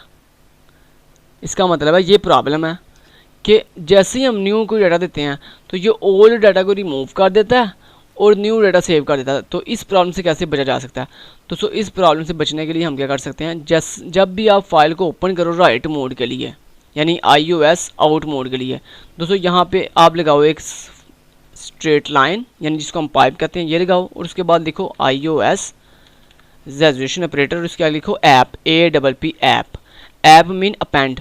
अपेंड का मतलब दोस्तों ये होता है, ये एक मूड है, जिस तरह आउट एक मूड है जो कि ये बताता है कि मैंने फाइल में डाटा राइट करना है। ऐसे ही दोस्तों ऐप एक मूड है जो क्या बताता है, जो ये बताता है कि भाई अपेंड करो डाटा, यानी ये जो डाटा आप फाइल में मैं भिजवाने लगा हूँ इसको इस डाटा को फाइल में अपेंड करना है। अपेंड का मतलब होता है कि जो इससे पहले ऑलरेडी डाटा वो भी फाइल के अंदर ही रहे, और जो ये जो न्यू डाटा मैं भिजवाने लगा हूँ या भिजवाने लगी हूँ ये भी जाके उसके साथ अपेंड हो जाए। ऐसा ना हो कि प्रीवियस डाटा रिमूव हो और नया डाटा सेव हो जाए, नहीं, बल्कि न्यू डाटा भी सेव हो और ओल्ड डाटा भी सेव रहे। अब ज़रा आप देखना ज़रा, अब मैंने दोबारा इसको अब एक और वैल्यू देता हूँ। फॉर एग्जाम्पल यहाँ पे मैंने 20 दिया और यहाँ पे लेट से मैंने दे दिया, लेट से हीरा दे दिया। ओके, अब ज़रा गौर करना, यहाँ पे मैंने सेव कंपाइल किया, ये कंपाइल हो गया। अब मैंने इसको ओपन किया और ये देखो, देख रहे हो, ये देखो जो ओल्ड डाटा था वो भी सेव हो गया और जो न्यू डाटा वो भी सेव हो गया। तो ये कैसे मुमकिन हुआ है? इस मोड के साथ, ये जो आपने ऐप मोड यूज़ किया, अपेंड मोड, इसकी हेल्प से। तो दोस्तों जब भी आपने फाइल में डाटा राइट करना हो तो दोस्तों हमेशा राइट करने के साथ साथ आपने ये अपेंड मोड लाजमी यूज़ करना है, ताकि आपका जो ओल्ड डाटा वो भी सेव रहे और जो आपका न्यू डाटा वो भी सेव रहे। वरना अगर आप अपेंड मोड यूज़ नहीं करोगे तो क्या होगा भला, आपका न्यू डाटा तो सेव हो जाएगा लेकिन उसके जो ओल्ड डाटा होगा वो साथ साथ रिमूव होता जाएगा। ठीक है, लेकिन जी हमने डाटा राइट करना तो सीख लिया, आप रीड करना सीखते हैं। तो चलें इसको रिमूव करते हैं। ठीक है, अब यहाँ पे दोस्तों मुझे उतने वेरिएबल चाहिए जितना मेरे फाइल के अंदर डाटा पड़ा हुआ। तो मेरे फाइल में कितना डाटा, सॉरी यानी कितनी आपके एक सिंगल डाटा के अंदर कितने डिफरेंट वैल्यूज़ हैं। तो मेरे सिंगल डाटा के अंदर, ये सिंगल डाटा मीन एक रो के अंदर कितना डाटा, तो एक रो के अंदर मेरे पास 2 डिफरेंट वैल्यूज़ हैं, एक नाम है और एक एज है। तो दोस्तों 2 वेरिएबल चाहिए। ठीक है दोस्तों, उतने वेरिएबल को रीड करने के लिए भी आपको उतने ही सिर्फ वेरिएबल चाहिए होते हैं जितने आपको रीड करने के लिए चाहिए थे। तो रीड करने के लिए मुझे कितने चाहिए थे? 2। तो ऐसे ही राइट करने के लिए मैंने पहला लिखा इंट एज और अब स्ट्रिंग नेम। अब मुझे इनकी वैल्यूज नहीं इनिशियलाइज करनी, क्यों? क्योंकि अब मुझे फाइल में से डाटा लेके आना है, राइट नहीं करना, अब रीड करना है। तो रीड कैसे करना है? सिंपल, पहला काम क्या करना है जी, वेरिएबल क्रिएट करना। तो वेरिएबल क्रिएट मैंने ऑलरेडी किया हुआ है, F stream file. Second, file को ओपन करना। तो फाइल को ओपन करने के लिए सिंपल मैंने लिखा फाइल डॉट ओपन। अब दोस्तों फाइल को जैसे ही मैंने ओपन किया, अब ओपन तो आपने कर लिया, अब कौन सी, तो जहाँ पे दोस्तों चाहे आपने फाइल को राइट करना हो या रीड करने के लिए, चाहे आपने फाइल को राइट करने के लिए ओपन किया या रीड करने के लिए, तो यहाँ पे आपको डबल कोट्स के अंदर फाइल का नाम तो बताना ही पड़ेगा, क्योंकि सारी बात है फाइल का नाम नहीं बताओगे तो उससे कैसे पता चलेगा कि आपने फाइल कौन सी ओपन करनी है। तो यहाँ पे चाहे आपने राइट करने के लिए फाइल को ओपन करना हो या रीड करने के लिए, तो फाइल का नाम बताते हैं पहले। तो यहाँ पे डबल कोट्स के अंदर मैंने लिख दिया जो मेरी टेस्ट नाम की फाइल है डॉस, जिसकी एक्सटेंशन TXT है, उसको ओपन करो, कामा लगाया। आगे बताते हैं दोस्तों मूड, क्या आपने फाइल को राइट करना है या रीड। तो मैंने अब रीड करना, तो मैंने लिखा iOS आगे रेजोल्यूशन ऑपरेटर। और दोस्तों अगर आपने रीड करना हो तो हम क्या लिखते हैं, iOS के आगे इन क्या करता है, इन बेसिकली रीड करने के लिए यूज़ होता है। iOS इन मोड रीड करने के लिए ओपन होता है, यूज़ होता है। ओके दोस्तों, नेक्स्ट ये चीज़ होगी। अब फाइल ओपन तो हो गई, अब मैंने फाइल में से डाटा लेके आना है, फाइल में से डाटा लेके आना है, क्लियर। ओके, अब फाइल में से डाटा लेके आने के लिए हम क्या करते हैं, सिंपल वही चीज़, फाइल का पहले वेरिएबल बताते हैं, देन डाटा लाने के लिए दोस्तों हम क्या कौन सा सिंबल यूज़ करते हैं, जो हम सी इन के लिए यूज़ करते हैं। तो सी इन के लिए हम कौन सा सिंबल यूज़ करते हैं, ये वाला, ठीक है, ये ग्रेटर देन वाले सिंबल यूज़ करते हैं। राइट करने के लिए हम लेस देन के ऑपरेटर यूज़ करते हैं और रीड करने के लिए हम ग्रेटर देन के ऑपरेटर यूज़ करते हैं, क्लियर।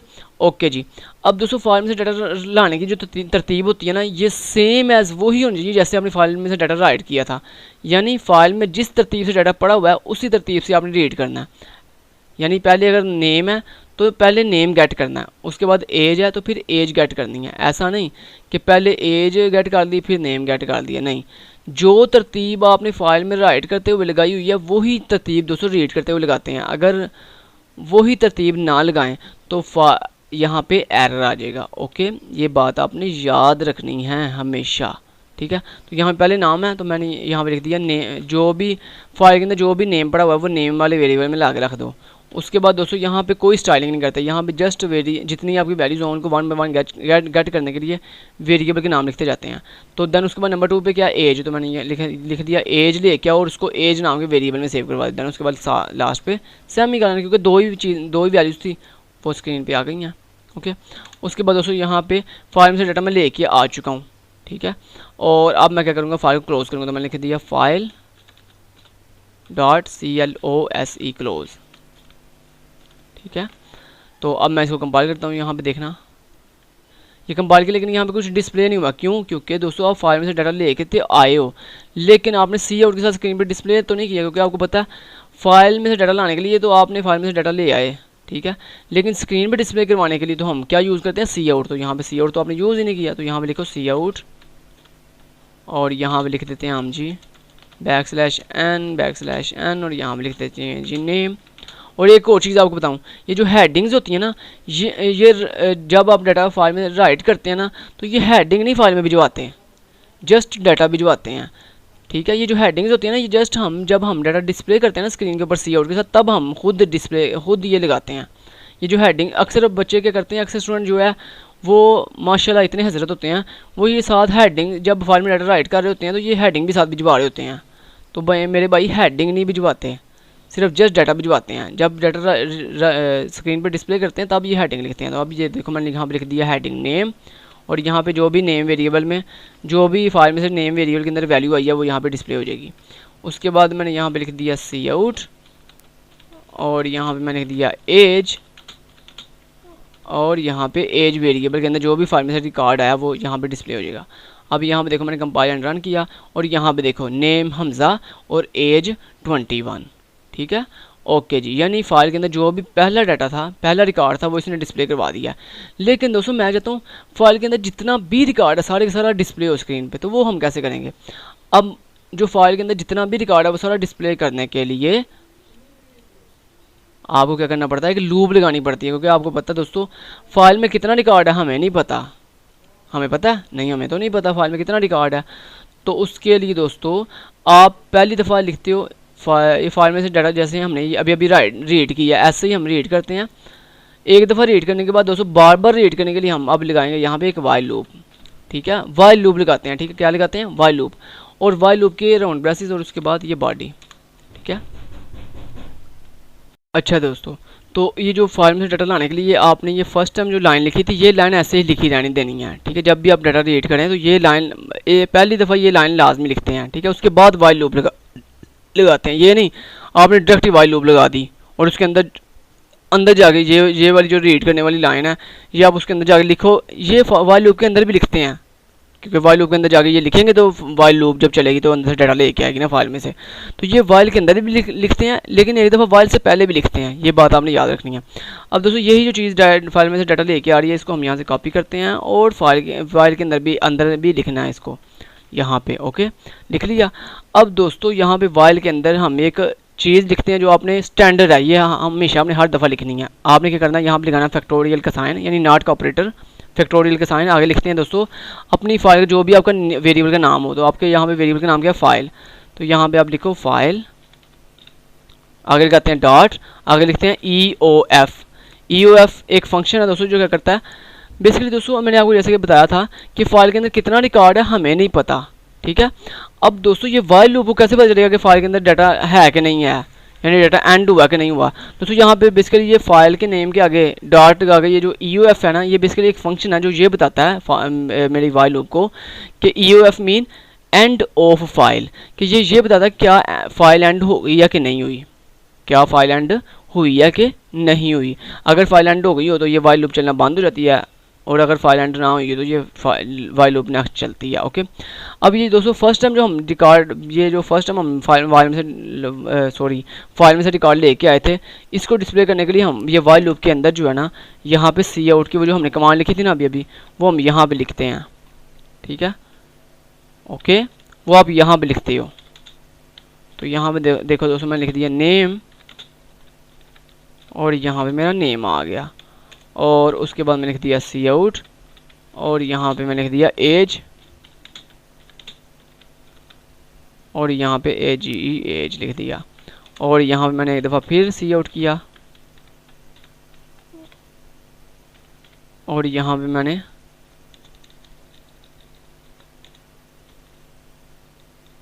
ये कर दिया ताकि पता चले यहाँ पे एक लाइन ख़त्म, एक रिकॉर्ड ख़त्म हो गया, नेक्स्ट दूसरे बंदे का रिकॉर्ड शुरू होने लगा।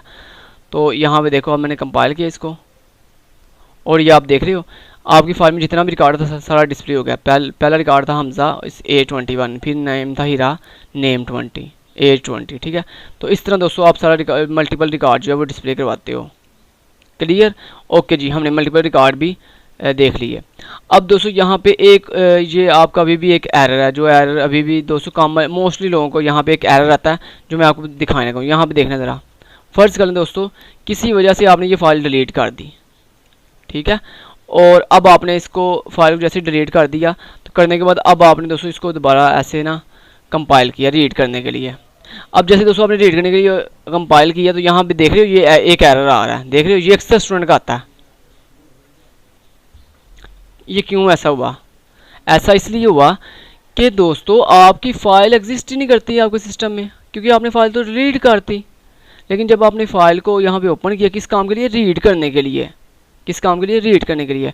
तो जैसे आपने रीड करने के लिए फ़ाइल को ओपन किया तो दोस्तों फ़ाइल तो डिलीट हुई थी, फ़ाइल तो मुझे मिली नहीं। तो जब मिली नहीं तो यहाँ पे एक एरर आ गया जिसने क्या किया, एक टेम्परेरी मेरे कंपाइलर ने किया अपनी तरफ से एक टेम्परेरी डाटा फाइंड करके उसे डिस्प्ले करवाना शुरू कर दिया वाइल लूप के साथ, और डिस्प्ले करता गया करता गया करता गया करता गया करता गया करता गया करता गया, ठीक है। अब क्या करें, इस एरर से कैसे बचा जाए? तो बड़ा ही सिंपल तरीका दोस्तों, जब भी आप अपनी फ़ाइल को रीड करने के लिए ओपन करो तो फ़ौरन बाद, यानी ये जो आपने फ़ाइल ओपन की है फाइल डॉट ओपन रीड करने के लिए, इसके फ़ौरन बाद दोस्तों एक इफ़ कंडीशन लगाते हैं। और ये इफ़ कंडीशन हर दफ़ा लगाते हैं। क्यों लगाते हैं? ताकि आपकी अगर फॉर एग्जांपल किसी वजह से अगर आपकी फ़ाइल डिलीट हो गई हो तो ये वाला जो एरर अभी अभी आया ना, ये जो कंटिन्यूसली चलती जा रही थी, लूप चलती जा रही थी, ये एरर ना आए। तो इस एरर से बचने के लिए दोस्तों हमेशा जब भी आप फाइल को ओपन करो रीड मोड के लिए तो आप लिखो इफ़, और इफ़ के अंदर लिखो फैक्टोरियल का साइन, आगे अपने फाइल के वेरिएबल का नाम, ठीक है। ये लिखने के बाद सिंपल ये लिख दो, ठीक है। क्लियर हो गया? इतना समझ लगी मेरी बात की? इफ़ लिखना है, इफ़ कंडीशन लगानी है, अंदर ये जो मैंने लिखा ना अभी अभी फैक्टोरियल का साइन, आगे फाइल का जो भी नाम है, तो यहाँ पे जो भी आपने नाम रखा होगा वो नाम आपने यहाँ पे लिख देना। और उसके बाद ये जो फाइल में डाटा लाने वाला जितना भी कोड है ना, ये सारा यहाँ से लेके और फाइल क्लोज सॉरी यहाँ से लेके यहाँ तक, ये जो इतना है सारा, ठीक है, बल्कि ये सारा ही फाइल क्लोज तक, ये सारा दोस्तों आपने एल्स में लिखना है। एल्स में क्यों? क्योंकि अगर दोस्तों आपको पता है इफ़ नहीं चले तो फिर एल्स चलता है। तो यहाँ पे मैं क्या कह रहा हूँ, मैं कह रहा हूँ नॉट फाइल का मतलब ये है दोस्तों कि इफ़ अगर तुम्हें फ़ाइल नहीं मिली, ठीक है, अगर तुम्हें फ़ाइल नहीं मिली तो ये इफ़ के अंदर आ जाएगा, लेकिन अगर इसे फ़ाइल मिलेगी देन ये एल्स के अंदर आएगा और आके डाटा डिस्प्ले करवाएगा। तो यहाँ पे मैंने इस पूरे कोड को यहाँ से कट कर दिया और यहाँ पे पेस्ट कर दिया,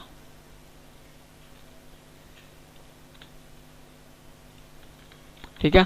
अब दोस्तों मैंने यहाँ पे कहा इफ़ अगर तुम्हें फ़ाइल नहीं मिली, तो जब इसको फाइल नहीं ना मिलेगी तो मैंने यहाँ पे एक एरर डिस्प्ले करवा दिया। तो मैंने यहाँ पे कहा दिया file opening error, sorry file opening error, ठीक है। तो इस तरह दोस्तों हम इस एरर से बच जाते हैं।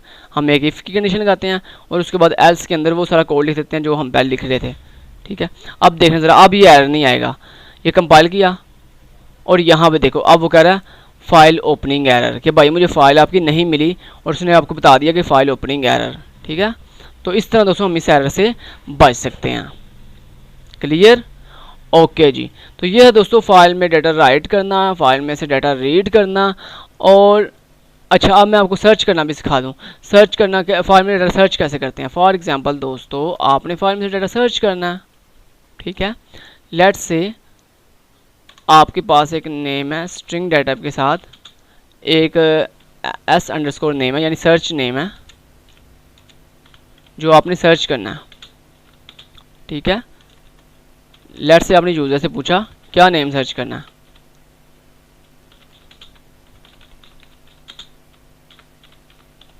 तो मैं चाहता हूँ मैं आपको सर्च करना भी सिखा दूँ, ताकि कई स्टूडेंट को ये बड़ी प्रॉब्लम होती है, वो उनको डाटा सर्च करना नहीं आ रहा होता। ठीक है, कि फाइल में से डाटा सर्च कैसे करते हैं। तो यहाँ पे मैंने लिख दिया s_name, s_name। ठीक है, अब दोस्तों जैसे ही इसको फाइल मिल जाएगी तो ये एल्स में आएगा। एल्स में आगे दोस्तों ये जो आपकी वाइल लूप है, इस वाइल लूप के अंदर दोस्तों जब ये आएगा तो इसके पास क्या है, इसके पास डाटा जो इसने डिस्प्ले करवाना है। तो मैंने क्या किया, मैंने कहा डिस्प्ले करने से पहले चेक करो इफ़ क्या जो मैंने चीज़ सर्च करनी थी क्या वो मुझे मिल गई है। तो मैंने क्या किया, मैंने कहा जो s_name के अंदर जो मुझे यूज़र ने नेम दिया जो मैंने सर्च करना है, क्या उसकी वैल्यू इक्वल है किसके, ये जो फाइल में से नेम आया। तो अगर तो इक्वल है फिर डिस्प्ले करवाओ, यानी अगर इन दोनों वेरिएबल की वैल्यू इक्वल है तो फिर डिस्प्ले करवाना डाटा, अदरवाइज डिस्प्ले नहीं करना। तो ये इस पूरे कोड को मैंने यहाँ से कट कर दिया और इसको इफ़ के अंदर डाल दिया। अब दोस्तों ये कोड तब ही डिस्प्ले करेगा वैल्यू जब इसको रिकॉर्ड मिलेगा, अगर रिकॉर्ड नहीं मिलेगा तो ये डिस्प्ले कुछ भी नहीं करेगा। ओके, और अगर इसको रिकॉर्ड मिल जाता है तो यहाँ पे दोस्तों हम एक हेल्पिंग वेरिएबल बना लेते हैं। तो यहाँ पे देखिए मैं एक वेरिएबल बनाता हूँ फाउंड नाम से, जिसकी वैल्यू 0 है। तो अगर इसको वैल्यू मिल जाएगी तो ये फाउंड वेरिएबल की वैल्यू को इंक्रीमेंट कर देगा। यहाँ पे देखो मैंने कहा फाउंड ++। ठीक है, यानी इसको अगर वैल्यू सर्च हो गई है तो फाउंड की वैल्यू ++ हो जाएगी। उसके बाद फाइल क्लोज होने के बाद यहाँ पे हमने कहा इफ़ अगर जो फाउंड वेरिएबल है अगर उसकी वैल्यू इक्वल है 0 के, तो देन क्या करो, इफ़ के अंदर आके क्या कहो, record not found, record not found. ठीक है, ओके जी। अब यहाँ पे देखो मान लो मैंने इसे कंपाइल किया और यहाँ पे सर्च नेम दिया। तो सर्च नेम मेरे पास क्या है जी, सर्च नेम है लेट्स से हीरा। एंटर किया तो यहाँ पे कह रहा है फाइल ओपनिंग आ रहा है, यानी इसको फाइल नहीं मिली। अब लेट्स से मैं फाइल में डाटा राइट करने के लिए यहाँ पे कुछ डाटा राइट कर लेता हूँ। ठीक है, तो लेट्स से चलें डायरेक्ट यहाँ पे कर लेते हैं ये सारा सीन फटाफट से। ठीक है, तो यहाँ पे देखें लेट्स से मैंने यहाँ पे क्या कर दिया,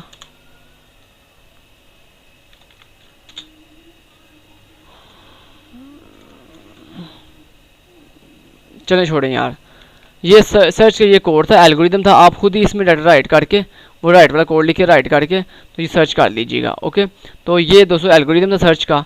इस तरह हम सर्च करते हैं, इसी तरह हम अपडेट भी करते हैं, यानी जो डाटा हमें अपडेट करना है जैसे ही वो मैच कर जाएगा तो उसके अंदर आगे हम रिकॉर्ड को अपडेट कर देंगे। जो डिलीट करना है वो भी ऐसे ही करते हैं, हम सर्च करते हैं, अगर इफ़ की कंडीशन ट्रू हो जाए तो इसके अंदर आगे वो वाला रिकॉर्ड जो है वो डिलीट कर देते हैं। ओके, तो अगर आपने मज़ीद सर्च अपडेट और डिलीट ये तीनों ऑपरेशन अगर अच्छे से सीखने हो तो दोस्तों ऑलरेडी इसकी मैंने वीडियोस अपने खिज़र शाल टेक्निकल यूट्यूब चैनल पे अपलोड की हुई हैं।